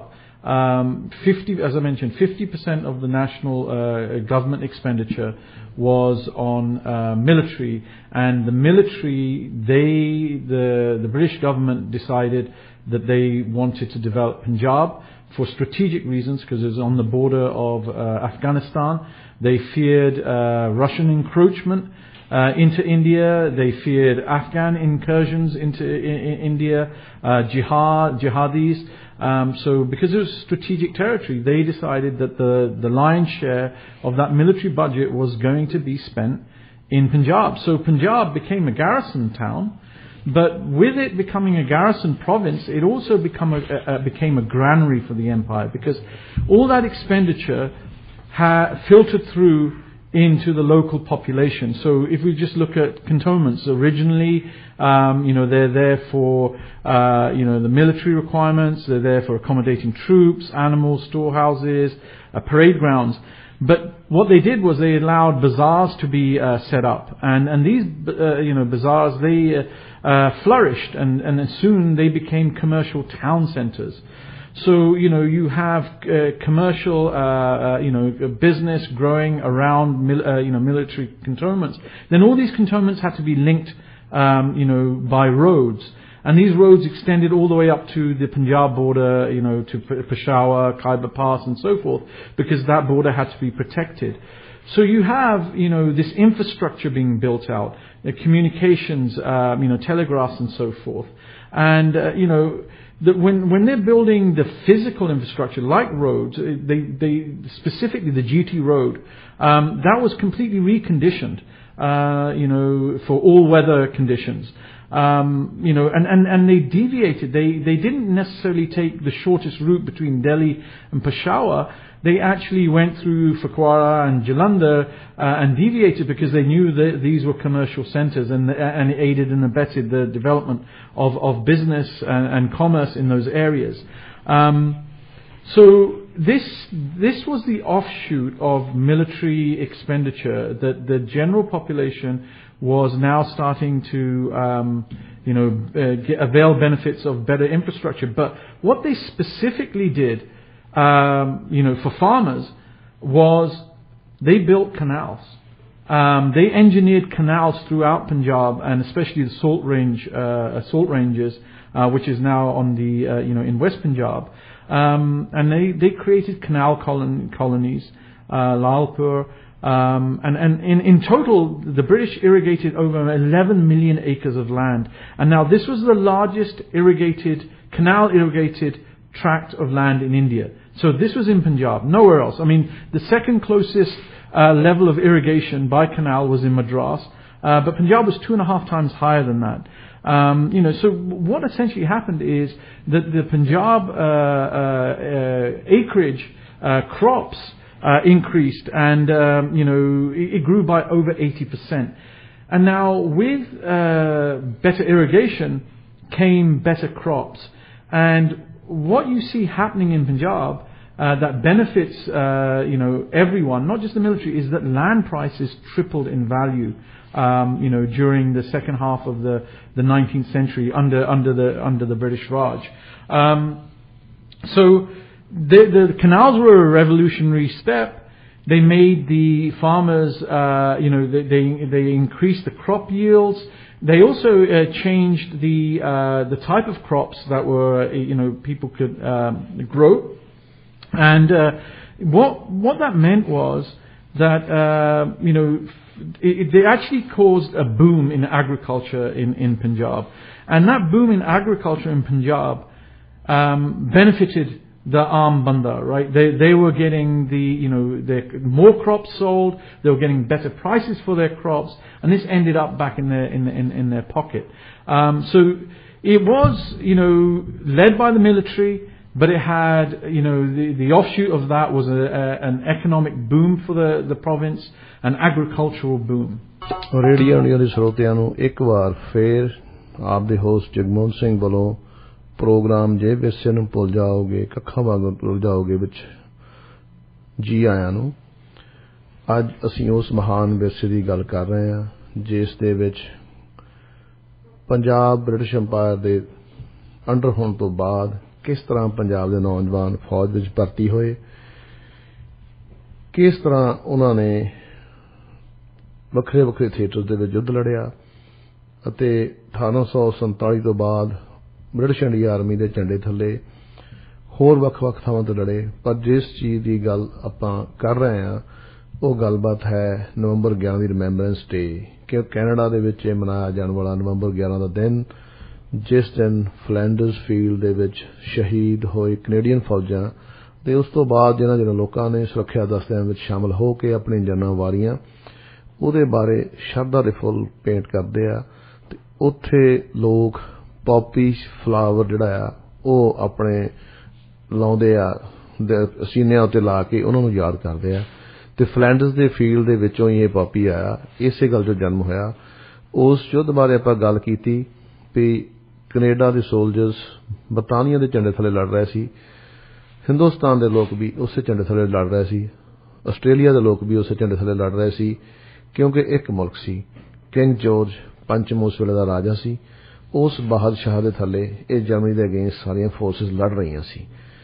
So ਫਲੈਂਡਰਸ the field ਉਹਦੀ importance ਦੀ ਗੱਲ ਕੀਤੀ ਕਿ military point of view ਤੋਂ Europe ਦੇ ਵਿੱਚ ਇੱਕ ਬਹੁਤ ਹੀ ਖਾਸ ਅਹਿਮੀਅਤ ਰੱਖਦਾ ਇੱਕ ਸਥਾਨ ਆ ਜਿਸ ਤੇ ਕਿ ਜਰਮਨ ਨੇ ਧਾਵਾ ਬੋਲਤਾ ਸੀ।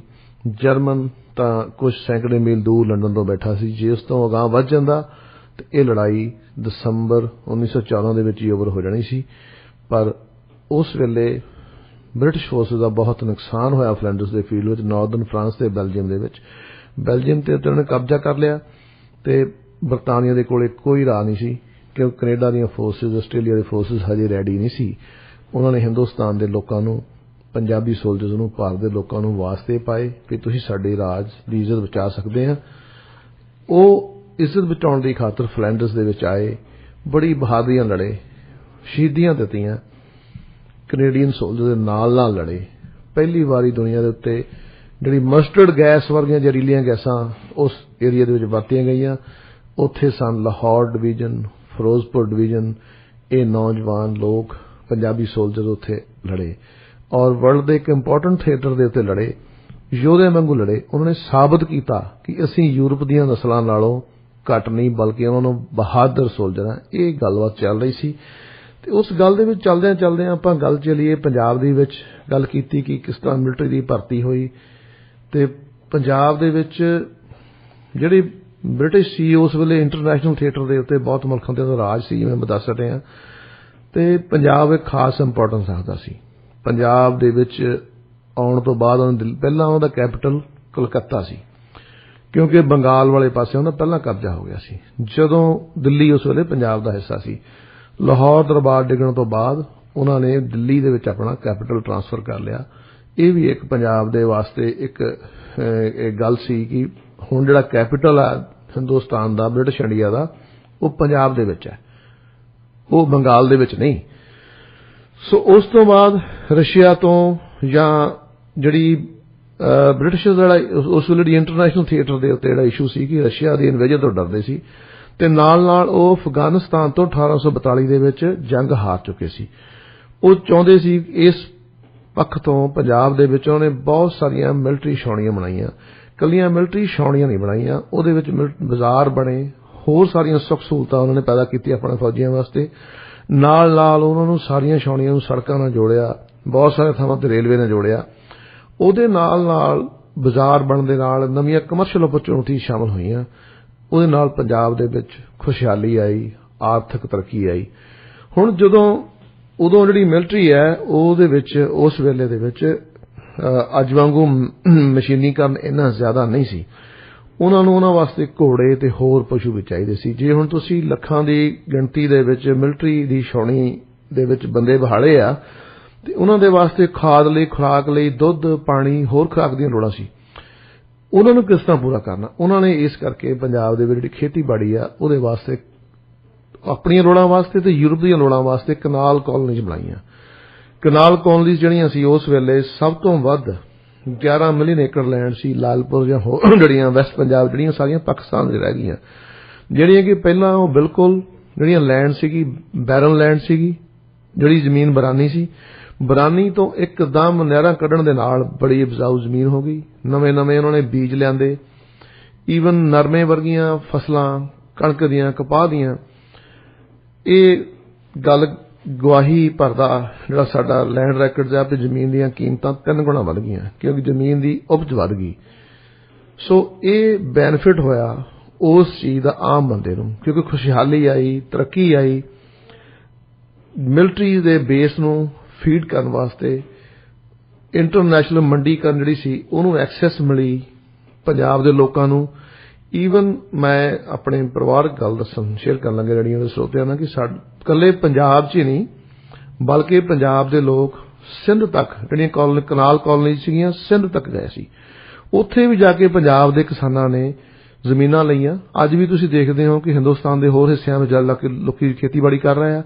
ਇੱਕ ਜਿਹੜਾ ਪੰਜਾਬ ਦਾ ਕਿਸਾਨ ਆ ਉਹ ਬੜਾ, ਇੱਕ ਗੋਰਿਆਂ ਨੇ ਤੇ ਕਿਹਾ ਕਿ best soldiers and best farmers ਹੈਗੇ ਆ। So that's on record. ਉਹਨਾਂ ਨੇ ਕਿਹਾ ਵੀ ਇਹ ਬੰਦੇ best soldiers and best farmers ਆ। ਔਰ ਉਸ ਗੱਲ ਦਾ ਸਬੂਤ ਅੱਜ ਵੀ ਮਿਲਦਾ। BC 'ਚ ਦੇਖੋ ਤੁਸੀਂ ਆ ਕੇ, ਅਸੀਂ ਕਿੰਨੀ ਖੇਤੀਬਾੜੀ ਵਾਲੀ ਜ਼ਮੀਨ ਜਿਹੜੀ ਆ ਉਹ ਲਈ ਆ, ਖੇਤੀਬਾੜੀ ਕਿੰਨੇ ਲੋਕ ਆਪਣੇ ਕਰ ਰਹੇ। ਈਵਨ ਕੈਲੀਫੋਰਨੀਆ 'ਚ ਜਾ ਕੇ ਦੇਖੋ, ਸਾਡੇ ਬਲੱਡ ਦੇ ਵਿੱਚ ਆ, ਸਾਡਾ ਜ਼ਮੀਨ ਨਾਲ ਪਿਆਰ ਹੈ। ਅਸੀਂ ਲੋਕ ਜ਼ਮੀਨ ਨਾਲ ਇਸ਼ਕ, ਮੁਹੱਬਤ, ਪਿਆਰ ਤੱਕ ਜਾਂਦੇ। ਅਸੀਂ ਜ਼ਮੀਨ ਦੀ ਸਾਡੀ ਬੜੀ ਅਹਿਮਤ ਆ। ਸੋ ਸਾਡੇ ਤਾਇਆ ਜੀ ਜਿਹੜੇ ਸਵਰਗਵਾਸੀ ਜੋ ਮੇਰੇ ਫਾਦਰ ਸਾਹਿਬ ਦੱਸਦੇ ਸੀ ਕਿ ਪੰਜਾਬ ਦੇ ਇੱਕ ਸਾਡੇ ਬਾਬਾ ਜੀ ਪੰਜਾਬ ਦੇ ਜਲੰਧਰ ਜ਼ਿਲ੍ਹੇ ਦੇ ਇੱਕ ਪਿੰਡ ਦੇ ਵਿੱਚੋਂ ਸਿੰਧ ਵਿੱਚ ਚਲੇ ਗਏ। ਉੱਥੇ ਉਹਨਾਂ ਨੂੰ ਕਾਫੀ ਜ਼ਮੀਨ ਮਿਲੀ ਔਰ ਉੱਥੇ ਉਹਨਾਂ ਨੇ ਇਹ ਦੱਸਿਆ ਕਿ ਨਰਮਾ ਇੱਕ ਨਵੀਂ ਕਪਾਹ ਦੀ ਫਸਲ ਆਈ ਸੀ। ਇਹ ਇਕੱਲੀ ਉਹਨਾਂ ਦੀ ਗੱਲ ਨਹੀਂ, ਇਹ ਘਰ ਘਰ ਦੀ ਕਹਾਣੀ ਆ, ਪੰਜਾਬ ਦੇ ਲੋਕਾਂ ਦੀ ਕਹਾਣੀ ਆ, ਸਿੰਧ ਦੇ ਵਿੱਚ ਲੋਕਾਂ ਦੀ ਕਹਾਣੀ ਆ, ਜਿੱਥੇ ਕਿ ਜਿਹੜੀਆਂ ਕੰਪਨੀ ਸੀਗੀਆਂ ਲੋਕਾਂ ਨੂੰ ਸੀਡ ਦਿੰਦੀਆਂ ਸੀ, ਪੈਸੇ ਦਿੰਦੀਆਂ ਸੀ ਵੀ ਤੁਸੀਂ ਬੌਂਡਿੰਗ ਕਰੋ, ਤੁਸੀਂ ਸਾਨੂੰ ਇੰਨੀਆਂ ਬੇਲਸ ਆਫ ਕਾਟਨ ਦਿਓ, ਅਸੀਂ ਤੁਹਾਨੂੰ ਐਡਵਾਂਸ ਪੈਸੇ ਦਿੰਦੇ ਹਾਂ। ਸੋ ਇਸ ਤਰ੍ਹਾਂ ਪੰਜਾਬ ਦੇ ਵਿੱਚ ਖੁਸ਼ਹਾਲੀ ਆਈ। ਔਰ ਜਿਹੜੀਆਂ ਪੰਜਾਬ ਦੀਆਂ ਨਹਿਰਾਂ ਸੀ, ਕਿ ਜਿਹੜਾ ਪੰਜਾਬ ਸਾਰਾ ਸਾਊਥ ਵੈਸਟ ਸਲੋਪਿੰਗ ਹੈ, ਤੁਸੀਂ ਦੇਖੋ ਸਤਲੁਜ, ਬਿਆਸ, ਰਾਵੀ, ਝਨਾਬ, ਇਹ ਸਾਰੇ ਪੰਜਾਬ ਇਸ ਪੰਜਾਬ ਚੋਂ ਨਿਕਲ ਕੇ ਜਿਹੜਾ ਪਾਕਿਸਤਾਨ ਵਾਲੇ ਪਾਸੇ ਚਲਾ ਜਾਂਦਾ, ਉਹ ਚੱਲ ਕੇ ਪੰਜੇ ਦਰਿਆ ਜਿਹੜੇ ਆ ਉਹ ਸਿੰਧ ਵਾਲੇ ਪਾਸੇ ਨੂੰ ਚਲ ਜਾਂਦੇ ਆ। ਸੋ ਇਹ ਕਨਾਲ ਕਾਲੋਨੀਜ਼ ਕੱਲੀਆਂ ਪੰਜਾਬ ਨਹੀਂ, ਡਾਊਨ ਸਿੰਧ ਤੱਕ ਚਲੀਆਂ ਗਈਆਂ।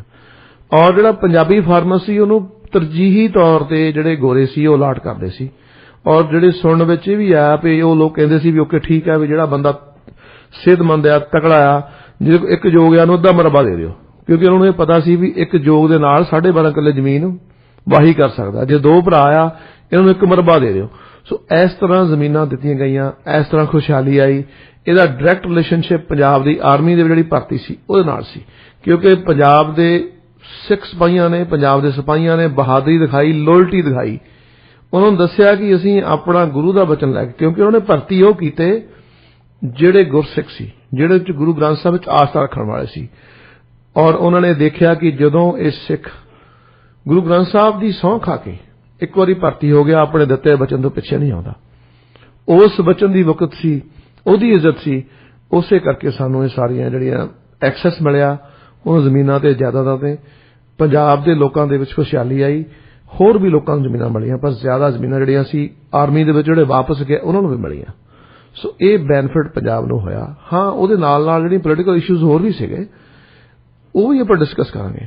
ਪਰ ਕਈ ਵਾਰੀ ਕੀ ਹੁੰਦਾ ਕਿ ਅਸੀਂ ਜਿਹੜੀ ਉਹ ਇਸ਼ੂਜ਼ ਦੀ ਡਿਸਕਸ਼ਨ ਕਰਦੇ ਹਾਂ, ਪਰ ਇਸ ਇਸ਼ੂ ਨੂੰ ਕਦੇ ਵੀ ਨਹੀਂ ਗੱਲ ਕਰਦੇ ਕਿ ਪੰਜਾਬ ਦੇ ਵਿੱਚ ਤਾਂ ਨਹਿਰੀ ਸਿਸਟਮ ਹੀ ਹੈ ਨਹੀਂ ਸੀ ਕੋਈ। ਪਹਿਲੀ ਵਾਰੀ ਪੰਜਾਬ ਦੀਆਂ ਕਲਟੀਵੇਸ਼ਨ ਦੀਆਂ ਨਹਿਰਾਂ ਬ੍ਰਿਟਿਸ਼ ਦੇ ਥੱਲੇ ਹੀ ਆਈਆਂ। ਬ੍ਰਿਟਿਸ਼ ਦੇ ਆਉਣ ਤੋਂ ਪਹਿਲਾਂ ਸਿਰਫ ਇੱਕੋ ਨਹਿਰ ਮਹਾਰਾਜਾ ਰਣਜੀਤ ਸਿੰਘ ਨੇ ਬਣਾਈ ਸੀ, ਉਹ ਵੀ ਰਾਵੀ ਦੇ ਵਿੱਚੋਂ ਕਹਿੰਦੇ ਆ ਕਿ ਦਰਬਾਰ ਸਾਹਿਬ ਨੂੰ ਪਾਣੀ ਲਿਆਉਣ ਵਾਸਤੇ ਇੱਕ ਨਹਿਰ ਬਣਾਈ ਸੀ। ਔਰ ਥੋੜੀਆਂ ਹੀ ਨਹਿਰਾਂ ਸੀਗੀਆਂ ਉਸ ਵੇਲੇ, ਇਹ ਨਹੀਂ ਵੀ ਹੈ ਨਹੀਂ ਸੀਗੀਆਂ, ਪਰ ਘੱਟ ਸੀਗੀਆਂ। ਜਿਹੜੇ ਵੱਡੇ ਪੱਧਰ ਤੇ ਕਲਾਨ ਕਾਲੋਨੀਜ਼ ਜਿਹੜੀਆਂ ਬਣੀਆਂ, ਉਹ ਜਿਹੜੀਆਂ ਹਜ਼ਾਰਾਂ ਹੀ ਏਕੜ, ਜਿਹੜੇ ਹਜ਼ਾਰਾਂ ਹੀ ਹੈਕਟੇਅਰ ਏਕੜ ਜਿਹੜੇ ਸੀਗੇ, ਉਹ ਇਸ ਰਾਜ ਦੇ ਵਿੱਚ ਬਣੀਆਂ, ਜਿਹਦਾ ਨੈਟ ਬੈਨੀਫਿਟ ਜਿਹੜਾ ਪੰਜਾਬ ਨੂੰ ਮਿਲਿਆ। ਭਾਵੇਂ ਉਹ ਅੱਜ ਦੂਸਰੇ ਪਾਕਿਸਤਾਨ ਵਾਲੇ ਪੰਜਾਬ 'ਚ ਰਹਿ ਗਿਆ, ਪਰ ਫਿਰ ਵੀ ਉਹ ਪੰਜਾਬ ਦੇ ਲੋਕ ਆ ਜਿਹੜੀ ਉਸ ਨਹਿਰੀ ਸਿਸਟਮ ਦਾ ਅੱਜ ਵੀ ਫਾਇਦਾ ਲੈ ਰਹੇ ਆ। ਸੋ ਦਿਸ ਇਜ਼ ਦੀ ਨੈਟ ਬੈਨੀਫਿਸ਼ਰੀਜ਼ ਜਿਹੜੇ ਸੀ ਲੋਕ। ਆਪਾਂ ਨੂੰ ਕਿਸ ਤਰ੍ਹਾਂ ਉੱਥੇ ਇਹ ਗੱਲਬਾਤ ਹੋਈ, ਹੁਣ ਸਟੀਵਨ ਨੇ ਦੱਸਿਆ ਵੀ 11 ਮਿਲੀਅਨ ਹੈਕਟੇਅਰ ਲੈਂਡ ਜਿਹੜੀ ਸੀ ਉਹ ਇਰੀਗੇਬਲ ਬਣਾਈ, ਔਰ ਬੜਾ ਵੱਡਾ ਹਿੱਸਾ ਸੀ, ਜਿਹਦੇ ਵਿੱਚ ਆ ਮੇਰੇ ਕੋਲ ਕਿਤਾਬ ਪਈ ਹੈ, ਇਹਨਾਂ ਨੇ ਮੈਨੂੰ ਦਿੱਤੀ ਹੈ, ਇਹਦੇ ਵਿੱਚ ਪੂਰੀ ਡਿਟੇਲ ਲਿਖੀ ਆ ਵੀ ਕਿਸ ਤਰ੍ਹਾਂ ਪੰਜਾਬ ਦੇ ਵਿੱਚ ਕੈਪੀਟਲ ਬੋਰੋ ਕਰਕੇ ਲਾਇਆ ਗਿਆ, ਈਵਨ ਬਾਹਰਲੇ ਮੁਲਕਾਂ ਤੋਂ, ਯੂਰਪ ਤੋਂ ਪੈਸਾ ਲਾ ਕੇ ਉਹ ਕੈਪੀਟਲ ਨੂੰ ਰੇਜ਼ ਕੀਤਾ ਗਿਆ। ਹਾਂ ਠੀਕ ਹੈ, ਰਿਕਵਰੀ ਤਾਂ ਕਰਨੀ ਸੀ, ਬਾਅਦ ਰਿਕਵਰੀ ਹੋਈ ਜਾਂ ਨਹੀਂ ਹੋਈ ਉਹ ਡਿਟੇਲ ਤਾਂ ਮੇਰੇ ਕੋਲ ਨਹੀਂ ਹੈ, ਪਰ ਨਾਲ ਨਾਲ ਇਹਨਾਂ ਨੇ ਪੂਰੀ ਡਿਟੇਲ ਦੱਸੀ ਵੀ ਕਿਸ ਤਰ੍ਹਾਂ ਵਾਧਾ ਹੋਇਆ ਇਰੀਗੇਬਲ ਲੈਂਡ ਦੇ ਵਿੱਚ। ਜਿਹੜੀ ਜ਼ਮੀਨ ਦੇ ਜਿਹੜੀ ਸੀ ਬੈਰਨ ਲੈਂਡ ਸੀ, ਜਿਹੜੀ ਬਿਲਕੁਲ ਬਰਾਨੀ ਜ਼ਮੀਨ ਸੀ, ਉਹ ਕਿਸ ਤਰ੍ਹਾਂ ਖੇਤੀਬਾੜੀ ਯੋਗ ਬਣੀ ਪਾਣੀ ਲੱਗਣ ਦੇ ਨਾਲ, ਤੇ ਕਿਸ ਤਰ੍ਹਾਂ ਵੱਧ ਤੋਂ ਵੱਧ ਉਪਜ ਹੋਈ ਤੇ ਜ਼ਮੀਨਾਂ ਦੀ ਕੀਮਤ ਵਧੀ। ਹੁਣ ਇੱਥੇ ਇੱਕ ਚਾਰਟ ਬਣਿਆ ਪਿਆ ਜੀ ਮੇਰੇ ਕੋਲੇ, ਇਹਨਾਂ ਨੇ ਇਹ ਚਾਰਟ 1891 ਤੋਂ ਲੈ ਕੇ 1936 ਤੱਕ ਦਾ ਦਿੱਤਾ ਵੀ ਕਿਸ ਤਰ੍ਹਾਂ ਫਸਲਾਂ ਦਾ ਚੱਕਰ ਜਿਹੜਾ ਬਦਲਿਆ। ਸੋ ਬੜੀ ਇੰਟਰਸਟਿੰਗ ਇਨਫੋਰਮੇਸ਼ਨ ਹੈ ਵੀ ਕਿਸ ਤਰ੍ਹਾਂ ਫਸਲਾਂ ਦੀ ਪ੍ਰਾਈਸ ਵਧੀ, ਜਿਹੜੀ ਅੰਤਰਰਾਸ਼ਟਰੀ ਮੰਡੀਆਂ ਤੱਕ ਪਹੁੰਚ ਬਣੀ, ਕਿਉਂਕਿ ਸੜਕਾਂ ਬਣ ਗਈਆਂ, ਰੇਲਵੇ ਬਣ ਗਈ। ਉਹਦੇ ਨਾਲ ਜਿਹੜੀ ਕਪਾਹ ਸੀ ਉਹ ਕੱਲੀ ਹਿੰਦੁਸਤਾਨ 'ਚ ਨਹੀਂ ਹੁੰਦੀ ਸੀ, ਹਿੰਦੁਸਤਾਨ 'ਚ ਪ੍ਰੋਸੈਸ ਹੋ ਕੇ ਈਵਨ ਯੂਰਪ ਦੀਆਂ ਮੰਡੀਆਂ ਤੱਕ ਆਉਂਦੀ ਸੀ। So that was the kind of access. ਅੱਜ ਸ਼ਾਇਦ ਪੰਜਾਬ ਦੇ ਕਿਸਾਨ ਨੂੰ ਯੂਰਪ ਦੀਆਂ ਮੰਡੀਆਂ ਦੀ ਐਕਸੈਸ ਨਹੀਂ ਸੀ, ਪਰ ਇਹ 1930 ਵਿੱਚ, 1918 ਵਿੱਚ, 1947 ਤੋਂ ਪਹਿਲਾਂ ਇਹਨਾਂ ਕਿਸਾਨਾਂ ਦੀਆਂ ਜਿਹੜੀਆਂ ਚੀਜ਼ਾਂ ਸੀ ਉਹ ਬਾਹਰਲੇ ਮੁਲਕਾਂ 'ਚ ਵਿਕਦੀਆਂ ਸੀ, ਕਿਉਂਕਿ ਬ੍ਰਿਟਿਸ਼ ਅੰਪਾਇਰ ਦੇ ਥੱਲੇ ਉਹ ਕੰਮ ਚੱਲ ਰਿਹਾ ਸੀਗਾ। ਸੋ ਇਹ ਸਾਰੀ ਗੱਲਬਾਤ ਇਹਨਾਂ ਨੇ ਦੱਸੀ ਵੀ ਮਿਲਟਰੀ ਵਿੱਚ ਭਰਤੀ, ਪੰਜਾਬ ਦੀ ਕਨਾਲ ਕਾਲੋਨੀਜ਼ ਦੀ ਗੱਲ ਕੀਤੀ। ਉਸੇ ਹੀ ਵਜ੍ਹਾ ਕਰਕੇ ਇਹ ਲੋਕ ਉਸੇ ਬ੍ਰਿਟਿਸ਼ ਅੰਪਾਇਰ ਦਾ ਹਿੱਸਾ ਬਣ ਕੇ ਵਰਲਡ ਵਾਰ ਦੇ ਥੀਏਟਰ ਵਿੱਚ ਲੜੇ। ਪਰ ਜਿਹੜੀ ਸਾਡੀ ਇਹ ਗੱਲਬਾਤ ਹਿੰਦੁਸਤਾਨ ਦੀ ਗੱਲਬਾਤ ਹੈ, ਇਹਦੀ ਕੈਨੇਡਾ ਨਾਲ ਕੀ ਰਿਲੇਸ਼ਨਸ਼ਿਪ ਹੈ? ਇਹੀ ਰਿਲੇਸ਼ਨਸ਼ਿਪ ਹੈ, ਕਿਉਂਕਿ ਜੇ ਫਲੈਂਡਰਸ ਫੀਲਡ ਦੇ ਵਿੱਚ ਜਰਮਨੀ ਫਤਿਹ ਪ੍ਰਾਪਤ ਕਰ ਜਾਂਦਾ ਤੇ ਸੰਸਾਰ ਜੰਗ ਦਸੰਬਰ 1914 ਵਿੱਚ ਬੰਦ ਹੋ ਜਾਂਦੀ। 80% ਜਿਹੜਾ ਬ੍ਰਿਟਿਸ਼ ਸੋਲਜਰਸ ਤੇ ਉਹਨਾਂ ਦਾ ਜਿਹੜਾ ਸਾਰਾ ਜਿਹੜਾ ਸਾਜੋ ਸਮਾਨ ਤਹਿਸ ਨਹਿਸ ਹੋ ਚੁੱਕਿਆ ਸੀ। ਇਮੀਡੀਏਟਲੀ ਜੇ ਫੌਜਾਂ ਆ ਸਕਦੀਆਂ ਸੀ ਤਾਂ ਹਿੰਦੁਸਤਾਨ ਤੋਂ ਆ ਸਕਦੀਆਂ ਸੀ। ਉਹ ਕੌਣ ਆਏ? ਪੰਜਾਬ ਦੇ ਸੋਲਜਰਸ। ਉਹਨਾਂ ਨੇ ਆ ਕੇ ਉਸ ਮੋਰਚੇ ਨੂੰ ਬੰਨ੍ਹੀ ਰੱਖਿਆ ਸਾਰਾ ਸਿਆਲ। ਉਸ ਤੋਂ ਬਾਅਦ ਕੈਨੇਡਾ ਦੇ ਸੋਲਜਰਸ ਗਏ, ਔਰ ਇਹ ਰਿਕਾਰਡ ਹੈ ਕਿ ਫਲੈਂਡਰਸ ਦੇ ਵਿੱਚ ਇੱਕ ਦਿਨ 3600 ਸੋਲਜਰਸ ਜਿਹੜੇ ਕੈਨੇਡੀਅਨ ਸ਼ਹੀਦ ਹੋਏ। ਉੱਥੇ ਇੱਥੇ ਫੋਟੋਗ੍ਰਾਫਸ ਪਈਆਂ ਇਸ ਫੋਟੋ ਦੇ ਵਿੱਚ, ਜਿੱਥੇ ਕਿ ਜਿਹੜਾ ਉਹਨਾਂ ਨੂੰ ਸਪੋਰਟ ਫਾਇਰ ਦੇ ਰਿਹਾ ਪੰਜਾਬੀ ਸੋਲਜਰਸ। ਔਰ ਇੱਥੇ ਰੈਕਡ ਹੈ ਕਿ ਅਬਾਊਟ 2000 ਪੰਜਾਬੀ ਸੋਲਜਰ ਜਿਹੜੇ ਸੀ ਉਹਨਾਂ ਦਿਨਾਂ ਦੇ ਵਿੱਚ, ਮਈ ਦੇ ਵਿੱਚ, ਜਦੋਂ ਕੈਨੇਡੀਅਨ ਸ਼ਹੀਦ ਹੋਏ, ਨਾਲ ਨਾਲ ਪੰਜਾਬੀ ਵੀ ਸ਼ਹੀਦ ਹੋਏ, ਔਰ ਉਹਨਾਂ ਦੇ ਬ੍ਰਿਟਿਸ਼ ਆਫੀਸਰ ਸ਼ਹੀਦ ਹੋਏ। ਇਹ ਜਿਹੜੀ ਕਿਤਾਬ ਦੇ ਵਿੱਚ ਸਾਰਾ ਜਿਹੜਾ ਇਹ ਦਰਜ ਆ, ਇਹੀ ਇਤਿਹਾਸ ਸਟੀਵ ਹੁਣੀ ਆਪਾਂ ਨੂੰ, ਆਪਣੀ ਕਮਿਊਨਿਟੀ ਨੂੰ, ਕੈਨੇਡਾ ਦੇ ਲੋਕਾਂ ਨੂੰ ਇਹ ਦੱਸਣਾ ਚਾਹੁੰਦੇ ਇਸ ਕਿਤਾਬ ਦੇ ਰਾਹੀਂ ਵੀ ਭਾਈ ਅਸੀਂ ਜਦੋਂ ਵੀ ਕੈਨੇਡਾ ਵਿੱਚ ਗੱਲ ਹੁੰਦੀ ਹੈ, ਇਹ ਲੋਕ ਬੜਾ ਮਾਣ ਮਹਿਸੂਸ ਕਰਦੇ ਆ। ਇਹ ਕਹਿੰਦੇ ਆ ਕਿ ਫਲੈਂਡਰ ਦੇ ਵਿੱਚ ਸਾਡੇ ਲੋਕ ਸ਼ਹੀਦ ਹੋਏ ਡੈਮੋਕ੍ਰੇਸੀ ਲਈ, ਲੋਕ ਰਾਜ ਲਈ, ਫਰੀडम ਲਈ, ਆਜ਼ਾਦੀ ਲਈ ਲੜੇ ਅਸੀਂ। ਅੱਜ ਜਿਹੜੀਆਂ ਆਜ਼ਾਦੀਆਂ ਅਸੀਂ ਮੰਨ ਰਹੇ ਹਾਂ ਉਹਨਾਂ ਕਰਕੇ ਆ। ਉਹ ਇਹ ਕਹਿੰਦੇ ਆ ਕਿ ਉਸ ਵੇਲੇ ਜੇ ਜਿਹੜੀਆਂ ਫਾਸ਼ੀਵਾਦੀ ਤਾਕਤਾਂ ਸੀ, ਜਿਹੜੀਆਂ ਗੈਰ ਲੋਕ ਰਾਜੀ ਤਾਕਤਾਂ ਸੀ, ਉਹ ਜਿੱਤ ਜਾਂਦੀਆਂ ਤਾਂ ਉਹਨਾਂ ਦਾ ਰਾਜ ਹੋ ਜਾਂਦਾ। ਇੰਗਲਿਸ਼ ਜਿਹੜੀ ਸੀ ਕਮਰਸ਼ੀਅਲ ਲੈਂਗੁਏਜ ਨਾ ਰਹਿੰਦੀ, ਹੋਰ ਭਾਸ਼ਾਵਾਂ ਹੁੰਦੀਆਂ, ਡਿਫਰੈਂਟ ਵਰਲਡ ਆਰਡਰ ਹੁੰਦਾ। ਜੇ ਅੱਜ ਦਾ ਵਰਲਡ ਆਰਡਰ ਜੇ ਰਹਿ ਰਹੇ ਹਾਂ, ਉਹ ਸੁਖ ਮੰਨ ਰਹੇ ਹਾਂ, ਤਾਂ ਉਸ ਮੋਰਚੇ ਦਾ ਬੜਾ ਇੰਪੋਰਟੈਂਸ ਸੀ, ਉਹਦੇ ਵਿੱਚ ਸਾਡਾ ਵੀ ਹਿੱਸਾ ਸੀ। ਸੋ ਇਹ ਚੀਜ਼ ਅਸੀਂ ਆਪਣੀ ਕਮਿਊਨਿਟੀ ਨੂੰ ਐਜੂਕੇਟ ਕਰਨਾ ਚਾਹੁੰਦੇ ਹਾਂ, ਤੇ ਕੈਨੇਡੀਅਨ ਐਜੂਕੇਟਰਸ ਨੂੰ ਤੇ ਕੈਨੇਡਾ ਦੇ ਪੋਲੀਟੀਸ਼ੀਅਨਸ ਨੂੰ ਐਜੂਕੇਟ ਕਰਨਾ ਚਾਹੁੰਦੇ ਹਾਂ ਕਿ ਭਾਈ ਸਾਡਾ ਵੀ ਰੋਲ ਬਰਾਬਰ ਦਾ, ਤੇ ਅਸੀਂ ਵੀ ਇਸ ਜਿਹੜਾ ਨਵੰਬਰ 11 ਨੂੰ ਆਉਂਦਾ, ਇਹਦੇ ਵਿੱਚ ਵੱਧ ਚੜ੍ਹ ਕੇ ਹਿੱਸਾ ਲਈਏ ਸਾਡੀ ਕਮਿਊਨਿਟੀ। ਸਟੀਵ ਜੀ ਕੀ ਕਹਿਣਾ ਚਾਹੁੰਦੇ ਸੀ? ਗੱਲਬਾਤ ਕਰਦੇ ਸੀ। No, I think what we'll do is that there's many reasons why we need to talk about this history. I think we'll cover those next episode. But what we have to think about is that before all of this networks and so forth, the communication, I think what I've been reading is that there were many instances where farmers couldn't sell locally, couldn't sell their products, right? There would be surplus. So the surplus would rot before all these roads. And that would obviously affect the well-being of these farmers. And what this direct result of all that infrastructure spending was that now these farmers could sell their surplus internationally if they wanted to. So this created a level of the soldiers about their prestige, the military force, second to none. But even with the farmers, for it to be for them to benefit, actually see the standard of living rising. It really did cement a loyalty. So, when people, mention so many atrocities by the British Raj, as you say, this side of the equation is never really spoken about. And I just wanted to leave people with the thought that, there's atrocities every day. There's atrocities in Canada right now. We talk about the resident, the killing of, I call it the murder of native children in residential schools. That's an atrocity. But are we rebelling today? Are we throwing the Canadian government out? Is there going to be revolution tomorrow? Equally, there were atrocities in Punjab, in India, many outside of Punjab, because they're very special. Punjab was an exception. They were treating it in a different way. And many other Indian authors write about Punjab exceptionalism, and they try and I would say are derogatory about the Punjab exceptionalism situation. But the fact remains, history shows Punjab was treated in a specific way. But that's not to say that there wasn't any atrocities. But the thing is, we never speak about the other side of the ledger. So I'm thankful to you today, Jagmohan Singh, for covering that side of the story, because that is the story that our community actually lived and experienced, and not what we put on their shoulders today, being anti-colonial, and what we know in hindsight how bad the Raj was and how much they betrayed, what happened at Jallianwala Bagh, and we'll talk about that next week. But the people actually living day to day were benefiting from this. Because, I mean, I know that people are, their horizons were very small in Punjab. Just from myself, when I used to visit Punjab when I was younger, I know there's a story, I tell a lot of people nowadays that I was speaking to my mum's chacha in our Nanke, and I asked him one day, where so-and-so Pend was. My friend is from there, my friend. And this is back in the 90s, and he said, "Mainu nahi pata hai Pend da." मैं क्या कोई नक्शा नहीं हैगा, मैं जाना सीगा उत्थे फ्रेंड दी फैमिली ਨੂੰ मैं मेरे माम दे चाचे कहंदे नक्शा की हुंदा साडे कोल तां कोई नक्शा है नहीं. This is the 1990s, so the horizons of people were within like one day's ride where you went. All your world was very, very cloistered. So, the fact that it opened those horizons, the boundaries, was very, very illuminating for Punjabis, and it brought a lot of prestige. Thank you radio India ਸਰੋਤਿਆਂ ਨੂੰ ਸਾਰਾ programme ਸੁਣਨ ਲਈ ਧੰਨਵਾਦ. Steve ਨੇ ਬਿਲਕੁਲ clearly ਦੱਸਿਆ ਕਿ ਇਹ ਅਸੀਂ ਜਿੱਥੇ ਬੈਨੀਫਿਟ ਹੋਏ ਇਹਦਾ ਮਤਲਬ ਇਹ ਨਹੀਂ ਕਿ ਉੱਥੇ ਜ਼ੁਲਮ ਨਹੀਂ ਹੋਏ, ਉੱਥੇ ਜ਼ੁਲਮ ਵੀ ਹੋਏ. ਉਹਦੇ ਬਾਰੇ ਵੀ ਗੱਲ ਕਰਾਂਗੇ ਅਗਲੇ ਪ੍ਰੋਗਰਾਮ ਵਿੱਚ.